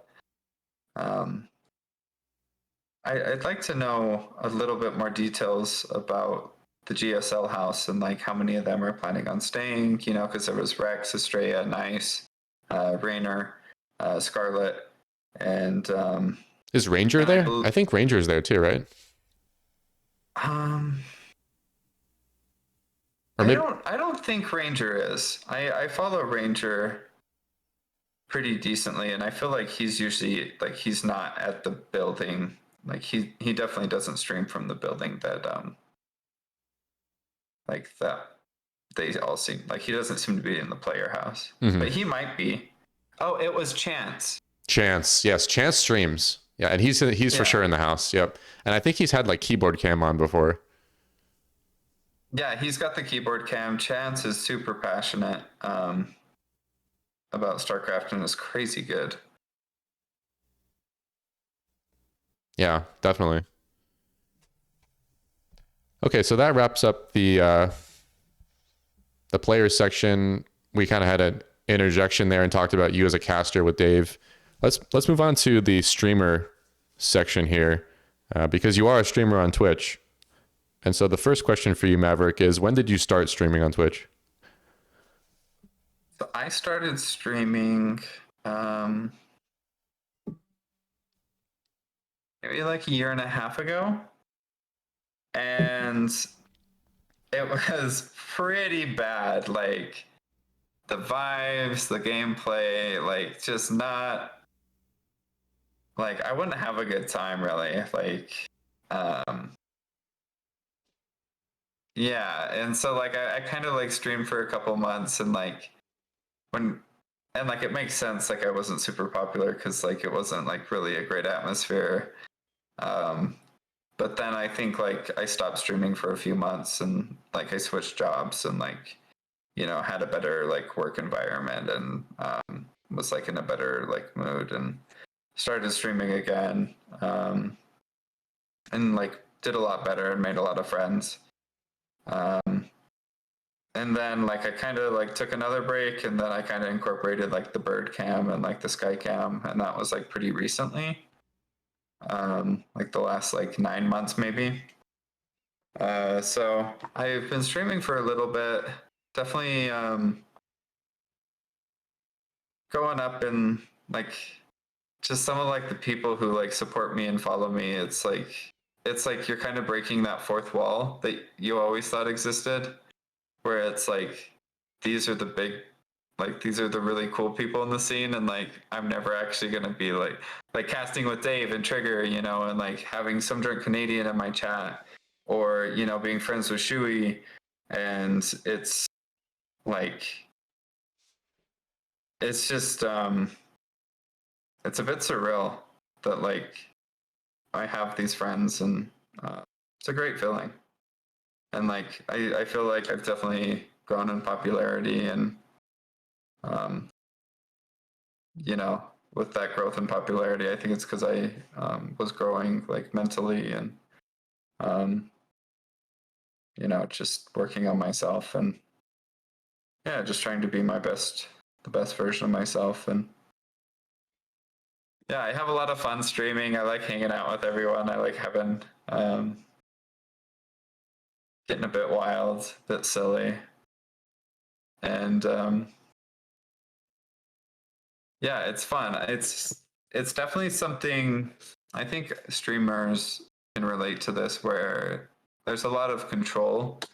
Like you control your stream, you know, you control the music you play, you control, you know, you're playing a game you love, you're listening to music you love, you can get a, you know, a nice drink, you're not working, you're at your home. And so it's very therapeutic um to stream. And so yeah, I enjoy it, especially if I like clean my house before I stream, or like, you know, do all my homework, which I usually do, you know. That way you don't like feel guilty after you're done streaming, because you're like, you know, I streamed, but my house is a mess. And so um, it's nice. You can definitely have like healthy boundaries, and with like gaming and streaming that make it just quite pleasant. That's a great answer. So I think you're the second guest on the podcast I've heard that they started streaming roughly during when the pandemic kind of started. And so you've been at it for about a year and a half. Sounds like you took some breaks in between. The past 9 months, you said you got the sky cam and the bird cam rolling. And that's what when I first found you on Twitch and saw, or Twitter and Twitch kind of in parallel, and I saw your stream, I was like, this guy's got a bird cam. I've never seen a bird cam on a stream. And this is what sets him apart from other streamers. And that's what I love as a viewer, and like a fan, and a Twitch chatter, a memer. Like that's what I like seeing, is what differentiates one streamer from another, you know? Yeah, well, it's always nice to I mean, passion, you know, rubs off on people, and like seeing, like I'm passionate about birds, and just like, you know, and I want, like I'm feeding the birds anyway, and like, you know, I have bird baths and bird feeders, so I might as well, you know, get a 60-foot extension cord and put a camera on the bitch, and like, you know, and catch the action. And I've had a lot of great experiences with birds taking baths, and just like having like 5 birds, like teaching their babies, you know, how to take baths, and a lot of moments that are really sweet that I hold dear to me, and I'm sure a lot of people have found, you know, some comfort in like my sky cam or my bird cam. And there's a lot of silly interactions that the birds have, like on my camera, you know, the pigeons fighting off the other birds trying to take a bath, and like it's just like king of the hill. So yeah, I just like having stuff that's specific to me. You know, I think the most like the most intimate thing is like just knowing what people love, and like what they're passionate about, and what makes them happy and what makes them sad, and like knowing their beliefs. And so I try to like be as real to myself as I can. And you know, people know if you're not all right, because they know when you're like when you're happy. And so it's just good to always um, just be yourself. I really like that. And I see that, you know, I see that in you. Like I've caught some of your streams where like I load up your stream and you're singing, you know, you're singing a song while you're like, you know, playing Protoss. And I was like, this is happiness right here. You know, he's playing the game he loves. He's like you said, he's listening to the music he loves, and he's singing to it. And it's awesome to see, dude. Yeah, it's I mean, any little moment you can get a bunch of joy, it's important to cherish it, because you know, you just got to enjoy the moment while it exists. And so if the chorus is bopping, I definitely, I'll take my hands off the keyboard and do a little dance, and maybe Samo's dropping the little side. He does like these little he does a it looks like two arms, and then he does a O, and he does them like each direction, so it looks like in the chat it looks like there's a person dancing. It's really funny. He hypes up my dancing while I'm going at it. So shout out to Samo Sidekick, the sweetest person on Twitch. Somehow everywhere all at once. Everywhere. The dude is in every StarCraft stream, big or small. He's a moderator of a lot of streams. He stopped by my stream several times. One of the first viewers, I'd say, of my stream. So yeah, he always calls me a big heckin' cutie, and that stuff just always makes me happy. So I mean, people like that are just the greatest. Like they're doing everything they can to just make people happy, make people smile, tell people that they're valid, they're worth it. And we have a lot of people in this SC2 community, and that's why I love spending so much time in it. And because I moved from the city to a more rural part. I used to live in Salt Lake City, and I don't anymore. And all my friends are still in the city, but I'm an hour away in a rural part. And so it's hard when your friends are like, we're not visiting you, you're too far away, but you can come to us. And so it's nice to be with your friends when you don't have to leave your home. And if you're feeling sad, you turn on Rowdy's Big Brain Bouts, and he's on the right hand side, he's losing a couple of roaches, and you've been listening to Roddy's cast for 12 years, and you've, fallen in, you just love the guy so much because you've just seen him live his dream and seen his passion for so long. You've seen his mom, you know how sweet she is, and how his brothers are, and you just have such an intimate relationship with most people in the StarCraft 2 community have been in it for 10 plus years, and I'm no exception. And we're old, I'm young for the StarCraft 2 because I'm 26. And so most people in the StarCraft community are 32 or 34, or they've been in it for longer than me, or were slightly older when they got into it. And those casters were always because when I first got in, I was in high school, and it's funny because I'm always was I into StarCraft? And I was I was always into StarCraft. When I was wrestling, I would watch tournaments, and I'd be next up, and I'd be shit, I should have been warming up, and I was watching Naniwa in the round of 16, the most hype stuff in the world.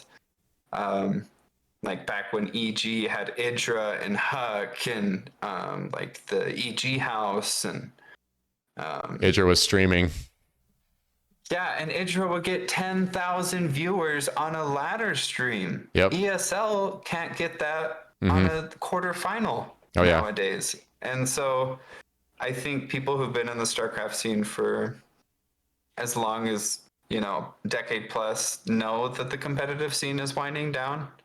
Yep. Just the viewership is just abysmal. And back in the day, it used to be 150K in the finals. It used to be 100,000. Yep. And now it's just are we gonna break 20? 20 is about the line there for the finals of a big tournament. Yeah, and it's obviously Katowice always brings the hype, and Raynor's run. When Raynor became the world champion, I think that was the most insane storyline that exists. Down 0-2 in every single match against best Korean of each race, and coming down and reverse sweeping Dark and Stats and Zat or Trap. That was insane. But it's just unfortunate to see that mismanagement and just complacency and just big business getting in the way of a game that competitive scenes should never die. It should be played in space. When they make the space game package, they should be cutting StarCraft 2 a $250 million check, to get it on board for the space game pass in 2100, So it's unfortunate to see that, like, they think it's not profitable because they don't know how to, market a product. I'm watching the same broadcast. I'm watching the same for these EU regional, for the Atlanta's EPT circuit that I watched when I was in high school. The same, be right back screen, the same black images, no age, no, like, you guys just don't care. You don't, like, they're just, they're kind of, they're going to other titles, and it's like, why? Yeah. What did you do to?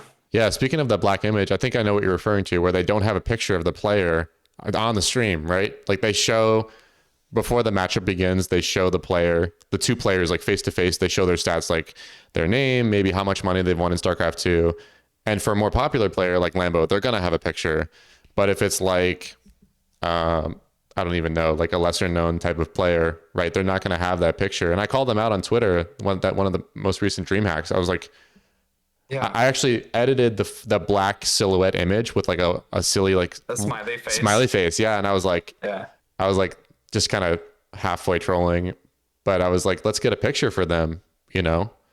These people are grinding, to be on this tournament, and for you not to have a picture of them is kind of, let's do better. You have the webcams, and it's like, oh, they're doing the webcams, and then you forget they had them because they did them for 1 out of 5 of the series. And it's like, set some rule, like, you need to tell us your age, like, you need to give us a photo, and if you don't, you can't play. Like, we're trying to run a league here, and it's just like, they're just like hands up in the air, like, well, we tried. And it's like, I don't know, it feels super unpolished, for sure, right? Yeah. And it's like, I understand that, like, because I was like, well, they got to change the like, I'm sick of seeing the same regionals, the same people fighting, like the same 8 people every year that aren't that good. But I was like, they kind of have to do it that way because they're trying to get the paid travel to, like, Atlanta. And so they have to do, like, the top of each region. So, and then they did change it so they don't do it all at once, because they were doing NA with EU, and they were doing like 18-hour days. And so they stopped doing that, and that was a great change that they did scheduling wise, because, like, it was just ridiculous how long they were going. But I don't know, it just kind of feels like the last minute flights that they were doing, where they're paying 4 times as much for plane tickets because they don't book them until the last minute. Like, TLO called them out. Yeah, I saw that on Twitter. Yep. Which shows that TLO has lost confidence in ESL, which means, Shopify is in limbo. Shopify stock has completely crashed, and so they're not going to be looking. I mean, they pulled the $400 from the weekly, and that's nothing to a company like Shopify. So, like, they pulled out their investment from SE2. For the most part. I know they still do a lot with the circuit, and I'm grateful that they do. Like, it's awesome to have a CEO that, loves it, but it only goes so far when, you don't have a competent team behind the scene. Right. Putting out new graphics, putting out player portraits, you paid $2,400 for someone's flight. You could have commissioned an artist for, a couple of $1,000s to do player portraits of everybody. Like, yeah, for sure. Just to give some context here, we had a raid from Renegade X Studios, party of 12. So welcome, raiders. Hey, Ren. Yeah, Ren, thank you. Great. Thank you. Ren is an awesome caster and player. So thank you for the raid. Really appreciate it. And for the new folks in the stream here, I am PCH. I am interviewing Maverick. He is a Masters 2 Protoss. This is the Grassroots StarCraft 2 podcast, just to provide a bit of context. So welcome Raiders. And yeah, so we were talking about you as a streamer, and I think, naturally we just get a bit off topic here, but just to recap, you started streaming about 1.5 years ago, and you're still fairly young. You're 26 years old, and you started playing StarCraft, let's say a decade plus ago, StarCraft 2 and even StarCraft Brood War. So now you're 26, you've got your stream going for 1.5 years. You have some unique things about your stream. You've got the bird cam, you got the sky cam, you've got a 60-foot extension cable to get the camera. 75 now. Oh, we had to get another one. 75. That's a crazy distance for a video signal to go across. So yeah, I kind of want to hit up Sal and be like, hey, is my computer gonna turn off if it gets wet? yeah. Because sometimes I was doing the Skycam and I was like, it's raining, and the camera's not working, and I'm like, so there's definitely been a few instances where it's rained, and I've had usually I'll bring the camera out, or I'll bring the camera in, but the cord will stay out. But they're pretty durable, and I haven't had any issues yet. But I tried to get a security camera that was 4 megapixels. It was supposed to be 2K, but it was 15 FPS, and just looked terrible. So the USB extension cord's the way to go. Nice. That's good to know for anybody listening or in the chat right now that wants to stream, a different additional type of camera that might be outside like you. So we were talking more about the fan, the pro scene. I think we'll talk about that for the next topic. There had been even some questions. One question from White Idra I saved for later, and we now have a comment here from a new chatter here about the pro scene. So we'll talk about that in a bit for fan, but let's kind of wrap up the streamer topic here. Just a few more questions here. So as a streamer, what type of stream do you like broadcasting? Is it try hard? Do you like interacting with the chat? What's your kind of style there? I like Dave's ladder sessions. I like just incredibly. I like seeing just expressions of emotion.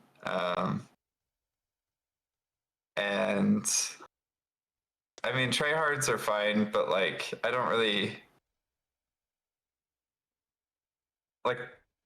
watching someone grind games and not really say anything is not that exciting, unless they're 4GG. And then 4GG, he's a personality too, I love 4GG. He's back when I used to follow the pro scene, he was my favorite pro.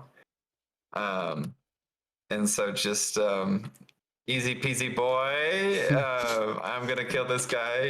His voice lines are just the best, and I think he should be an SC2 Terran announcer, honestly.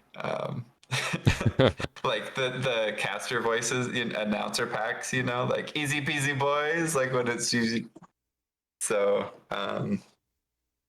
but I just like streams that people are willing to make themselves a little bit vulnerable, to actually, get to up it. I love Sal's stream, and I guess we're gonna go into that, so I don't want to go too much into it, but just doesn't so much have to be interactive, just as long as they're doing something that they enjoy. And I guess, well, if they're interacting with chat, that's kind of important, because that's probably my favorite part of Twitch, is just being it's really fun to be on Twitch and be on your desktop and actively chatting with people, instead of just watching it on the TV. So active chats, active streams, where you can say hey, you big heckin' cutie. how are you doing, and all the homies are there, type of thing. Yeah, definitely.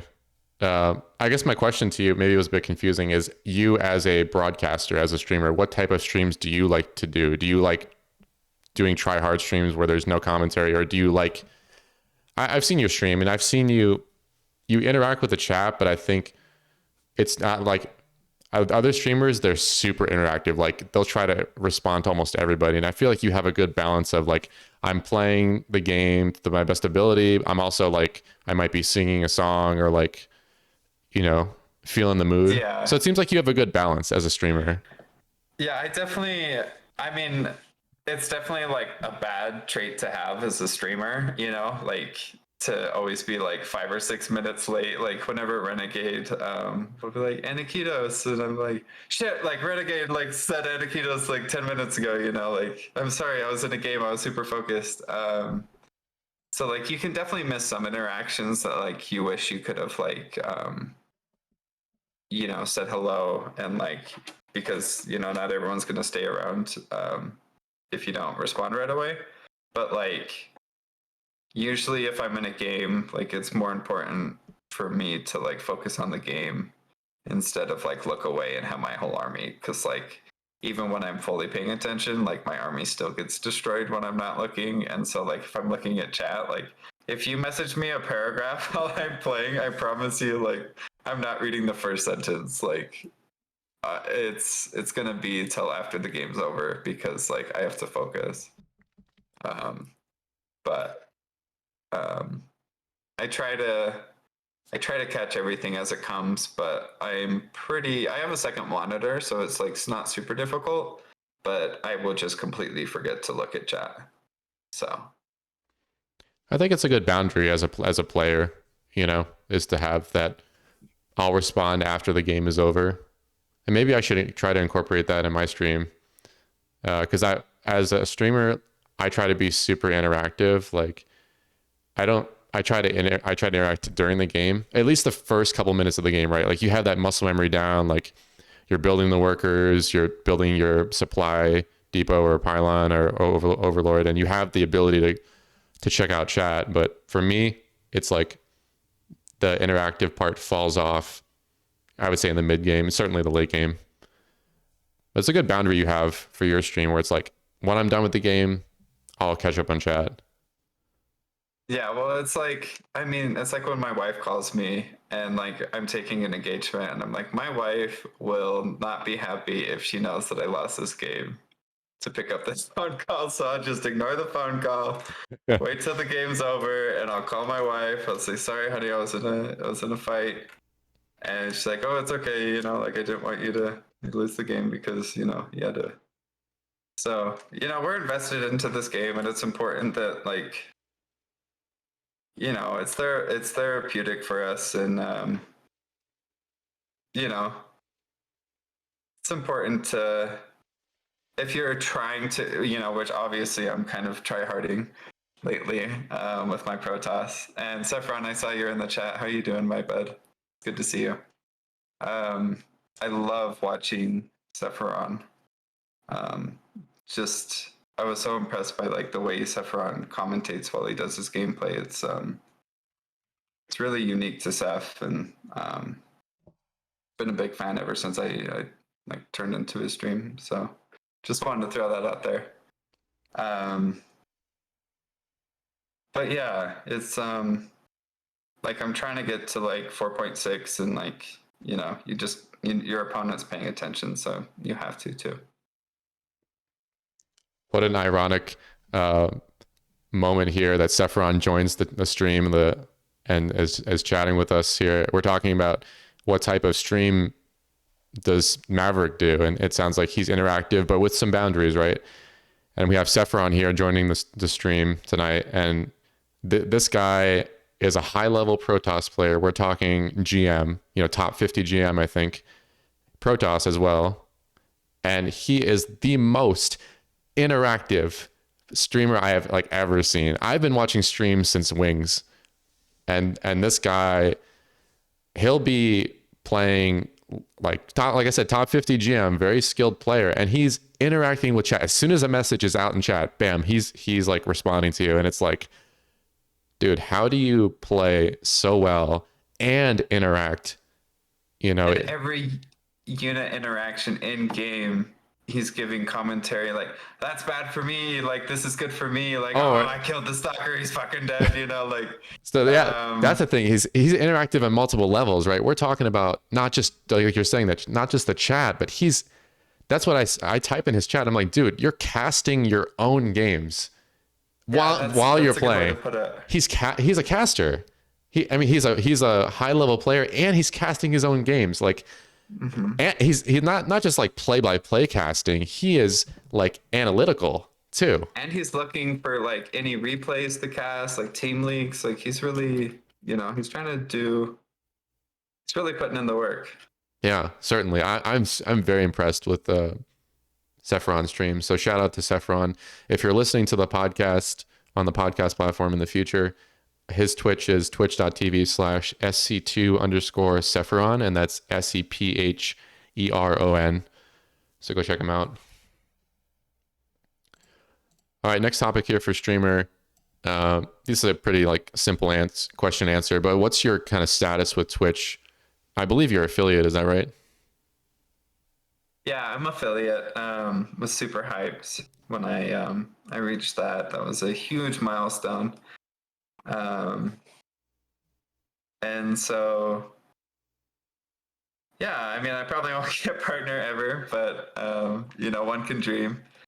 I shouldn't say that. I mean, I know how great the StarCraft community is, so they've already taken me to heights I could never have dreamed of. So I mean, I was casting with Trigger, and just being like friends with, like, it's not so much like, oh, I know these cool people. It's like, these people are my friends. Like, I want to like hang out with them in real life. Like, if they ever come to my town, like if I can ever go to their place, like, it's just like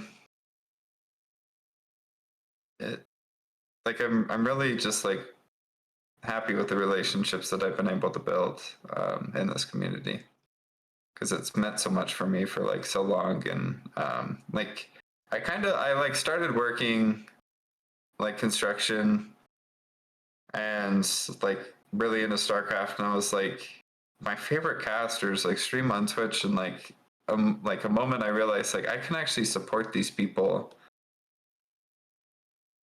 like support their dreams, and like by proxy, like I'm supporting my own dream, like keeping the dream alive. And so StarCraft has kind of always motivated me, because like I wanted to start my own team. My goal was actually to do it this summer, but as I'm having a child, I was like, that's not realistic anymore. So it's definitely not what I'm putting my focus on right now. But just enjoying my time with Kirktown, and yeah. There's a lot there. First and foremost, congrats on becoming a dad, or soon to be dad. Not many people know, but I'm actually a dad myself. So you'll be joining the dads of SC2. Maybe we can make a team called get a clan called that's a really good idea. The Dads Clan at NA. I'm sure that's already taken. The SC Dad Club. But yeah, that supporting, the scene is such a revolving circle. Like supporting individual streamers, or like just watching tournaments. It's just a really good thing that we want to keep the scene alive as long as possible. And it might be sunsetting. A lot of signs are pointing towards that, but yeah. All right. So you're affiliate. If you want to subscribe to Maverick, his Twitch, again, it's Anakitos Mavi. It's that Anakitos flame. I can actually drop that in the in your chat. Oh yeah, I have it as well. Here we go. Bam. And so yeah, let's talk about that emote, right? Because that's part of your stream. We're on the streamer topic here. I know the answer to this question, but for the folks listening, who made that emote? So this emote was made by Boom, and Boom posted it on her I don't know what pronouns Boom uses, honestly. So they posted it on their Twitter, and they're like, "These are for sale, $20." And so I was like, "I want that one. That's by far the best one." And I tipped her $5 like extra and gave her $25, and yeah, felt good to support someone who's really talented. And Boom is crazy talented. Like watching that VTuber stuff that she does makes me feel like I do not live in base reality. Like it makes me feel like I was created by Boom. Like it's insane. Boom is super talented. We've talked about her before with previous guests on the podcast, and I've checked out her stream multiple times. I love her raw artistic talent with Unreal Engine 5.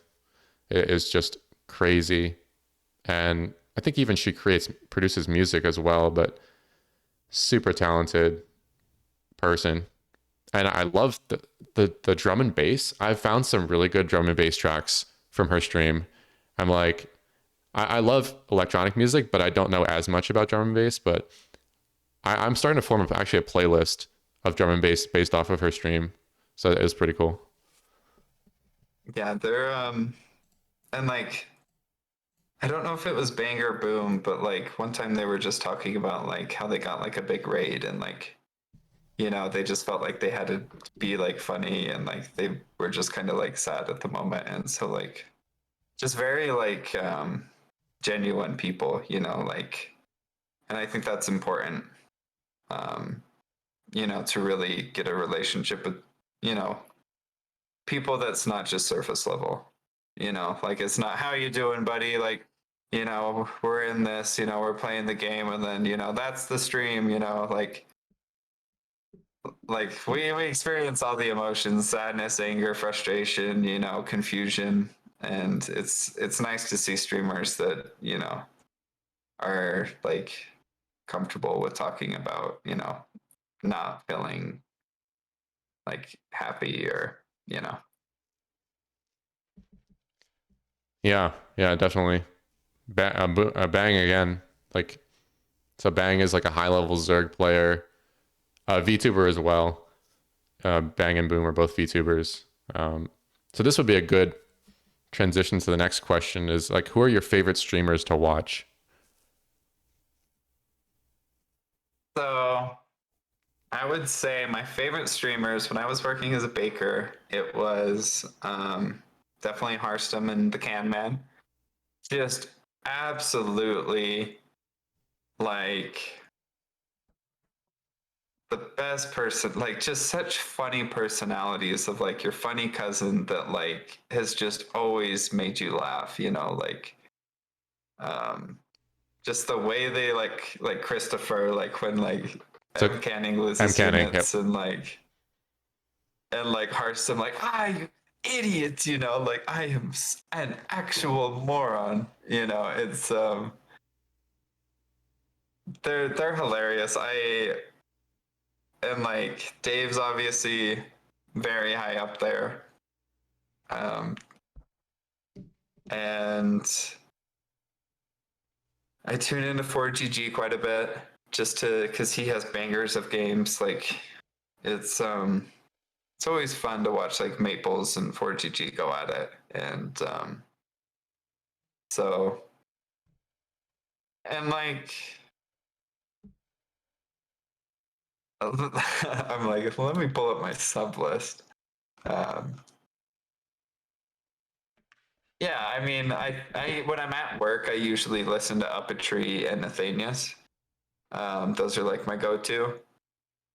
Um, so I love Sal. I love when Sal goes on rants about tech, and Sal's always passionate no matter what. Um, and Nathanius, it's always fun to listen to him. Just do Nathanius things, build battle cruisers, and um, keep it real. So yeah, I try to keep up on a lot of the streamers. I think I'm falling behind a bit, but just to kind of recap what you're talking about. So M Canning, he's a, I would say, professional level Protoss, North American Protoss streamer. He's part of this night crew, you know, like he streams fairly late nights. Um, I haven't watched his stream as much, so I'm a little bit less familiar, but pretty good stream. Super interactive with his chat.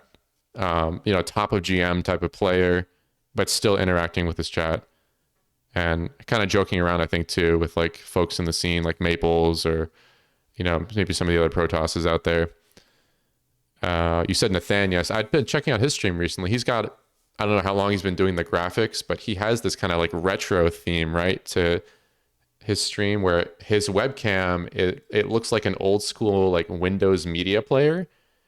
And Yeah. when he's not playing the game, right, he has his scene where it's like it's like your desktop computer, right?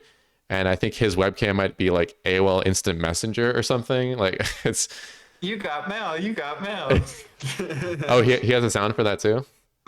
Yeah. Oh, I haven't caught And that. then like when he gets a subscriber, like 12 like tabs like pump pump pump pump, and then like he had it so it was like a bunch of different like clips of him, and it would just go, you got mail, you got mail, and I would be like working in this massive like tilt up concrete construction like building, and like someone would turn their generator off and I'd have the speaker just going, you got mail, you got mail, and it's like echoing out like, the entire building, where Sal is like, you're fucking kidding, you know, like Sal's Raging. dropping f-bombs and Yeah. like my boss is like trying to like pass on instructions and I'm like running over to my speaker like shit. Yeah, I watched Sal's stream like 2017, 2018. I think that was my first time watching his stream. He wasn't partnered like he is now, and he's been consistently streaming for a long time. He's got a whole community now. Um, and what's that podcast he has now? It's not a StarCraft podcast. He has like a podcast that's about technical stuff, right? Yeah, with Cobra Venom. Right. I retweeted it. I can pull it up really or like at least get the name for it. Yeah, I think I had checked it out one time, and yeah, super fun podcast. Yeah, well, anytime he talks about tech, it's you learn a lot because he knows so much. Yeah. I want to be mindful of time here since it's an hour ahead for you and it's already 12:30 a.m. for you. So we still have the fan topic to talk about and then some Q&A with chat. So if you want, we can go through fan, or if you want to, I know it's already 12:30, so I'm going to give you that choice here if you want to do fan, or do you want to just jump over to Q&A with chat? I can just talk about my favorite pro players really quick, and then I can talk about Atlanta. Okay. And then we can just go into the Q&A. Sure. All right. So moving over to the topic for you as a fan, who are your favorite current pro players? Let's say like they still playing the game. So current Skillis is my favorite high level pro, and then Geralt, and just because their play styles were always, before the Void Ray meta existed, every time I'd watch Geralt or Skillis play a PvZ, it felt like they had a sledgehammer and they were just like swinging until something broke. So I really respected that out of them. I loved watching them play, and so they were my favorites, and they still are. Geralt's so handsome, and 4GG is definitely, I always root for him when he has like his GSL qualifiers. I always want 4GG to do well, just because I respect his hustle and I respect the time he puts in. You know, I think that like he's a good gauge of how healthy the community is, because he's putting in, you know, 6-hour days, 6 days a week. You know, if he can make it full time, you know, anybody can. So, and For pro players, I was about to go into like Barry Crunch and like his SpongeBob TTS. And, that's great. And I love Barry, but I guess he's not pro. So yeah, I love Nina.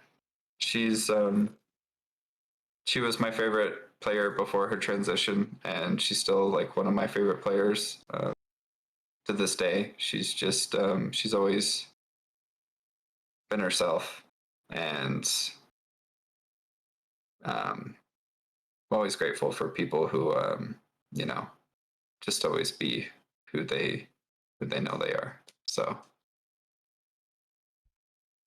Yeah, I think I caught on to Skillus with is it the Dream Hack? He kind of got into the brackets there. I had never heard of Skillus before, one of the most recent Dream Hacks. And yeah, like, you know, a top EU Protoss player. So I'm not as familiar with Gerald. I'd have to check him out to comment a bit on him more. Is that the guy with the mustache? yeah, that's the Batman room, like the big attic that he streams from. That's like the big meme.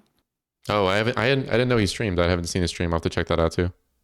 Yeah, he's pretty like for pro players, he's pretty consistent. Like whenever he plays in like Dave's tournaments, he usually like turns his streams on and gets like 150 viewers and then, you know, dips out. But he's I don't think he's doing it as much because I think he's studying to be a lawyer. So I think Gerald's really like, you know, not as full time as, you know, full time Hmm. can be. Yeah, for sure. Okay, well that's a good answer there. Favorite pro players, even like Nina, you know, top North American Protoss. Barry's not a pro player, but I would say pro streamer at this point. I've only heard it one time. You mentioned the SpongeBob TTS, which is text to speech, where somebody was using the SpongeBob voice. Oh, I might have clipped it. I think I clipped it on Twitch. Somebody had like a sexual type of Oh, TTS with the that's the SpongeBob. only TTS used in the SpongeBob is I sexual. I I heard that and I died. I was watching it live and somebody did it and I was like, I don't want to. I won't repeat it. It was It is hilarious. yeah, it is the most. I mean, it challenges Artosis' stream It does for sure. for So ridiculousness. yeah, I mean, Artosis has like the booba and like the Mario erotica. Missile turret booba in the chat. Yeah, uh, Modley rack getting spammed. Like, yeah, uh, good times. All right, so the last topic for tonight for the fan section, we're going to talk about DreamHack Atlanta.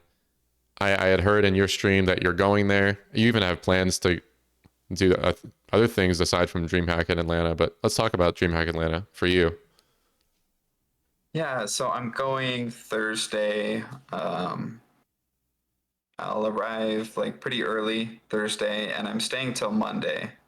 I'm leaving Monday at like 8 p.m. So I'm gonna be there for, you know, I'm not getting there Friday and leaving Sunday. You know, I'm gonna be there a little bit before. I'm gonna be there a little bit after, and I'm really excited. It's my first offline event that I'm going to for StarCraft 2, and just to like to see everyone that I've, you know, only seen in Twitch chat is really exciting for me because it's like we're passionate about StarCraft and like we're gonna be in person and we're just gonna talk off our heads. Like we're just gonna have so much fun. Even if ESL doesn't know how to do anything, we're still gonna have fun. And there's going to be a lot of passion. There's going to be a lot of casters that are going to be present, even if they're not casting. That I'll get to see, like Uppetry. I mean, he's not a caster, but like Uppetry's going to be there. Steadfast is going to be there. Pig's going to be there. Baymolf's going to be there. So, you know, it's going to be a good time. I'm really looking forward to it. I'm excited to see all the players. I'm going to try and create shirts before I go that I can wear, like with little designs that my wife designs if I'm lucky. And yeah, it's it's I'm excited to go to the aquarium that's like within walking distance of the venue, and like I can go to the Martin Luther King historical site. I can go to like the botanical gardens and like Piedmont Park, which are all like some of the best in the nation, like attractions that are like all within 20 minutes of my apartment. So like I was legitimately telling my wife that like the SC2 portion of it was like some of the least attractive stuff I was like thinking about doing, because like I am so excited just to like to go to Atlanta. Like there's some really cool stuff in Atlanta that like I've heard about for like my entire life, like the Atlanta like aquarium, that it's just like, and it's my first trip by my like my on my own. Like my wife isn't going, I'm just going by myself. So it's like it's you know, my wife was like, you know, we're having a kid, like you should just go like by yourself, and like, you know, it's going to be a lot harder once you have a kid. So I'm excited. I'm going to have a lot of fun. Hopefully get a little bit out of line with, you know, Chicken Man and Nish, and Yeah. you know, go to the bars after or something. But I'm really excited, and I'm excited to see Chicken Man and, you know, Nish and everyone. And um, you know, I'm hoping we can create some friendships that are a little bit stronger than, you know, because you only can like can't, you know, you have to be in person sometimes, you know, like Oh yeah, for sure, for sure. Dude, I'm super jealous. I'm super happy for you that you're going to DreamHack Atlanta. I unfortunately won't be able to make it. A big part of that reason is, you know, the responsibility I have of being a dad. But it's so amazing to hear the relationship you have with your wife and how supportive she is of like understanding, like, listen, you're about to have a kid. This is kind of like a final hurrah for you as like, you know, prior to being a dad, and just going to this event, like just hanging out with the bros, meeting the people that you've interacted with online so much. I'm stoked for you, dude. And I'm stoked for like all the people that are going to be there. And I really wish I could be there, because for me, my last event was like IEM San Jose, which was like, I think like 2014 or 2015. But I'll tell you, dude, like there is nothing like the in-person events. It makes you so hyped just to like play the game, to watch the game. You're going to be hyped as hell, dude. I'm really excited. yeah, it's I'm gonna be like on the tip of my chair. Like I'm gonna look like a fool, but I'm just gonna embrace it, and I'm gonna be the most passionate fool in the crowd. But like seeing like I can see slowly falling like in person. Like I had the funniest. So I got my message deleted by slowly falling once, just because I wanted to like TSL 9 was winding down, and I had my Vulcan match coming up, and I was like, hey everybody, my Vulcan match is coming up. I'm here promoting my stream because I want the chance to have my message deleted by the goddess slowly falling. And so I typed it in the chat, and then chat deleted by moderator, and then the slowly falling does the lol emote underneath me. And I'm like, I did it. Like I have finally had my message deleted by slowly falling. So it's just like it's just great to see people that like are as passionate as me, that support as many people. Um, you know, the people that make the scene go around, Right. that take the, you know, resources and time, and, you know, to say the nice things, say the sweet things, and, you know, wish Cyril good luck every time it's his game day. You know, like we're the people that keep the scene, you know, the statistics that ESL looks at, and they're like, oh, I guess people are still playing the game, you know, people still watch this Yeah. game. So I'm grateful for every one of them, and I'm excited to see them and get to know them. And yeah, it's gonna be a good time. I had never met Slowly Falling, but I'd seen her in streams. I think I follow her on Twitter. It's my understanding that she's a mod in a lot of streams, and she is one of the biggest, if not the biggest, Cyril fan out there. So it's great to see people, similar-minded people that just, like you said, just keep fueling the scene here. And it, you know, the dead game meme has been around for a very long time, but it's folks like us that are saying, yeah, that is just a meme. You know, it's not dead. We're not dead just yet. Damn it. Yeah, the Grassroots podcast is still kicking. Yeah, I started to think long term about the podcast. We're coming up on episode 10, and I think I had started this podcast only like a couple months ago. So really happy having folks like you on here. So thank you. In the interest Happy to be here. in the interest of time, it's almost 1 a.m. your time here. Let's go over to Q&A with chat. I had saved some previous messages from chat. The first question here, they might not be a question in particular for you, but for folks that are tuned in live right now, let's open up the chat here for any questions you have for, let's say primarily questions for Maverick, but if you have questions or just you have in general, let's just throw them in the chat right now. So the first question was from White Idra, and he said, what do you think is going to happen to the competitive scene of SC2 after Katowice 2023? He said, end of the current Pro Tour, it's a 3-year contract. So White Idra wants to know your take on that, Maverick. So I think we can learn a lot about what's going to happen to the StarCraft 2 competitive scene by looking at the Warcraft 3 scene. ESL pulled their funding from Warcraft 3. Its viewership was worse than StarCraft 2. I mean, StarCraft 2's viewership isn't the sexiest thing, but Warcraft 3 was even worse. Like 1.8K viewers, like 2K, but Warcraft has an incredible grassroots team. They have the servers, they have like modders that can fix like anything, it seems like, and they just have like a crazy community. They're doing their own 300-person event that sold out. They hit 2,000 subs, the Back to Warcraft clan. So there's a lot of grassroots stuff that can grow. I've always said that if ESL is going to pull their funding, which they're going to because they don't make money off, Blizzard gives them money, and that's why they put this on. They don't do this. They don't bleed money every, if it wasn't for the Blizzard subsidy, our scene bleeds money. Corporations like haven't learned how to like monetize this at all. Yeah. And so you need, look at the ASL pod, $10,000, $16,000 a month for 2 guys to cast, a round of 24 tournament to the finals. It's like the demand is there, but we need to be active about creating the infrastructure to continue the pro scene, because all the pros are going to leave when ESL funding dries up. And if they don't have, like Dave, like he throws tournaments, he gives extra money to the players. Like these little tournaments are what help people stay in the scene.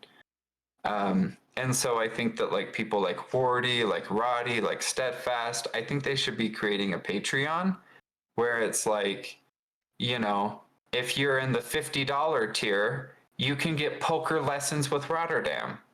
Learn a BC build with Nathanius. Right. Like, have the Can Man teach you, the perfect disruptor build.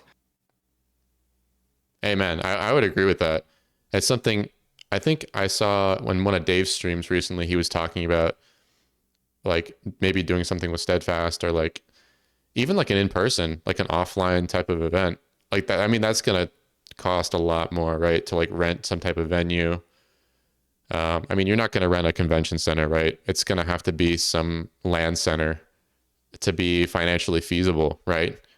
But I agree with you. I mean, we can have like the Steadfast or like Dave or some drunk Canadian or Ren, like having a Patreon, and they have their own communities already. And it can't hurt to start a Patreon or like a Ko-fi or Coffee, whatever it's called. It can't hurt to start it and have a feeler for it and see like the community's still there, and none of us know if Stormgate is actually gonna give these people's careers. Right. What if the game sucks? Yep. Like it could be the biggest piece of trash, and just because there's a bunch of big names behind it, like, and all the pro players are gone, what do? You're trying to run a tournament, and you've got a couple of 5.6 players. Like no one's gonna watch that. Yep. Like you need the big names, you need like the celebrities, you need the shit talking, like within good taste, like you know, Rainer, like it's okay to just be like cocky, you know, if you're the best. Like it's it's okay to just like say like I'm an underdog, but I'm gonna crush him this time, you know, like build the storylines, be like, you know, this is hype, like he beat me last time, but like this is my like he's not gonna be able to build enough queens this time quick enough, like so I think there's a lot that we can do on the grassroots level to like build up the scene, like you know, like have each person like give a little interview before like the big brain bouts, for example. You know, like it's just I think it needs to be a set schedule that's prime time viewing, Friday, Saturday, Wardy and Roddy. They're you know, they're the people who hold up the scene. Like they're the two biggest, you know, steel beams and they need to be working together doing primetime events. That's like we're doing this every week. We're going to have the best talent. We're going to have sponsors. We're going to have a Patreon. We're going to have shout outs. We're going to have end credits where we show the Patreons. We're going to have like sponsors of players. Like I don't think the scene has to die just because a corporation. Just because Blizzard like says bye, Yeah. you know, like I agree. And I don't know if this message will be heard. Well, I don't think it'll be heard by these folks, by Wardy or Rotterdam. I hope it is. I hope they hear from the grassroots scene, like, hey, almost like a cry for help, right? Like, hey, we're over here. We want to help out, but we're not the people that are in that position to do that, you know? Okay, we have one more question here. What do you, this is from Ryu _ SS _ He asks, what do you think about cheese? Kind of incomplete sentence here. Is dirty being cheesy or like high IQ players? So I think he's asking, what do you think about cheese? Is it just dirty and lame being cheesy, or do you think you can have you can be a high IQ kind of player being cheesy? So you can have 9,000 IQ and do the dumbest cheese in this universe. Like, you know, you can be Estrella and do a cheese that you're like, this is so dumb, but it's going to work, you know, like, and I think that's high level brain, you know, power is doing cheeses that you know, like, this is silly, but like, they screw up one time, they lose the game.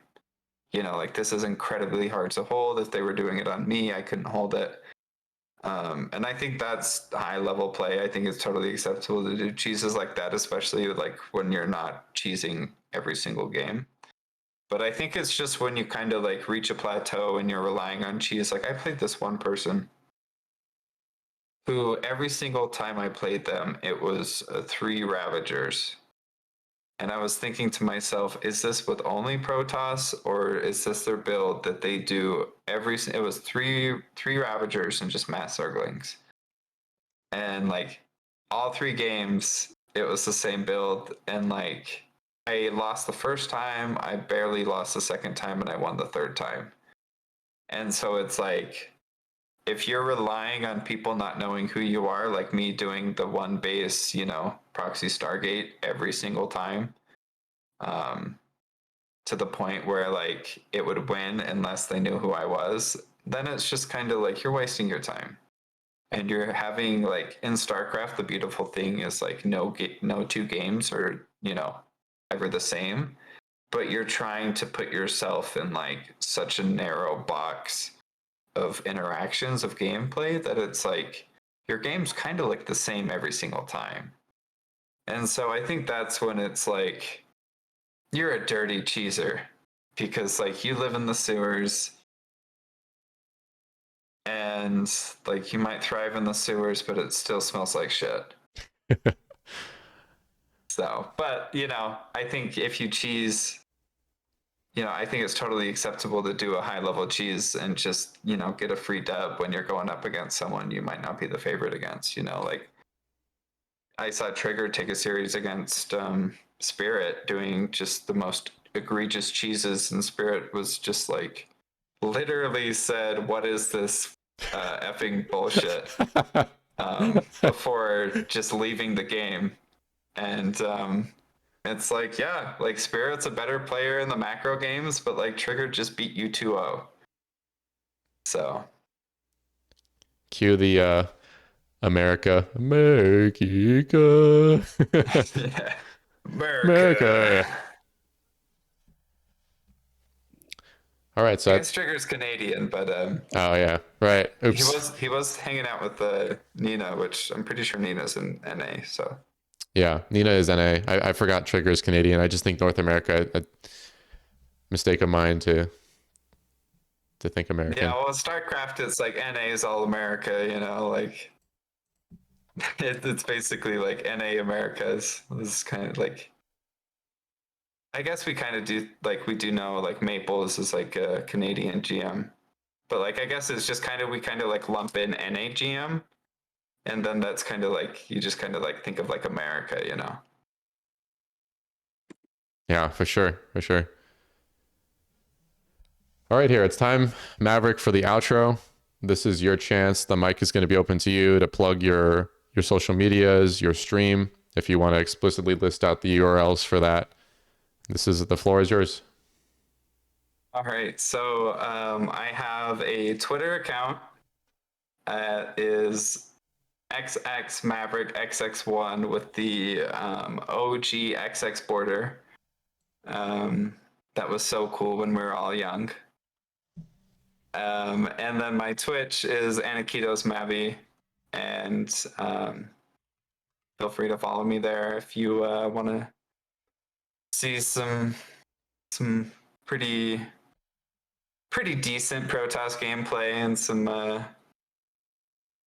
fun stuff with some birds. And sometimes I like put my camera on my dog while she eats like this like treat that's like really like she has to use her brain and like use her snoot, and like it's really cute to watch. And so yeah, I try to like really think about like what I can do to make my stream more enjoyable and fun. So yeah, um, I just try my best to keep the StarCraft community healthy and thriving. So yeah, if you are the same way, I'm sure we'll get along. Awesome, dude. Awesome. So for those live in the chat right now, I linked his Twitter. I also linked his Twitch there. And if you're listening on the podcast platform, his Twitter and Twitch links will be in the show notes. Again, Maverick, thank you so much for coming on the podcast. This concludes the Grassroots StarCraft 2 podcast, episode 8 with Maverick. Thank you again. Yeah, thank you so much for having me. It was a pleasure to be here. All right. Take care, everyone.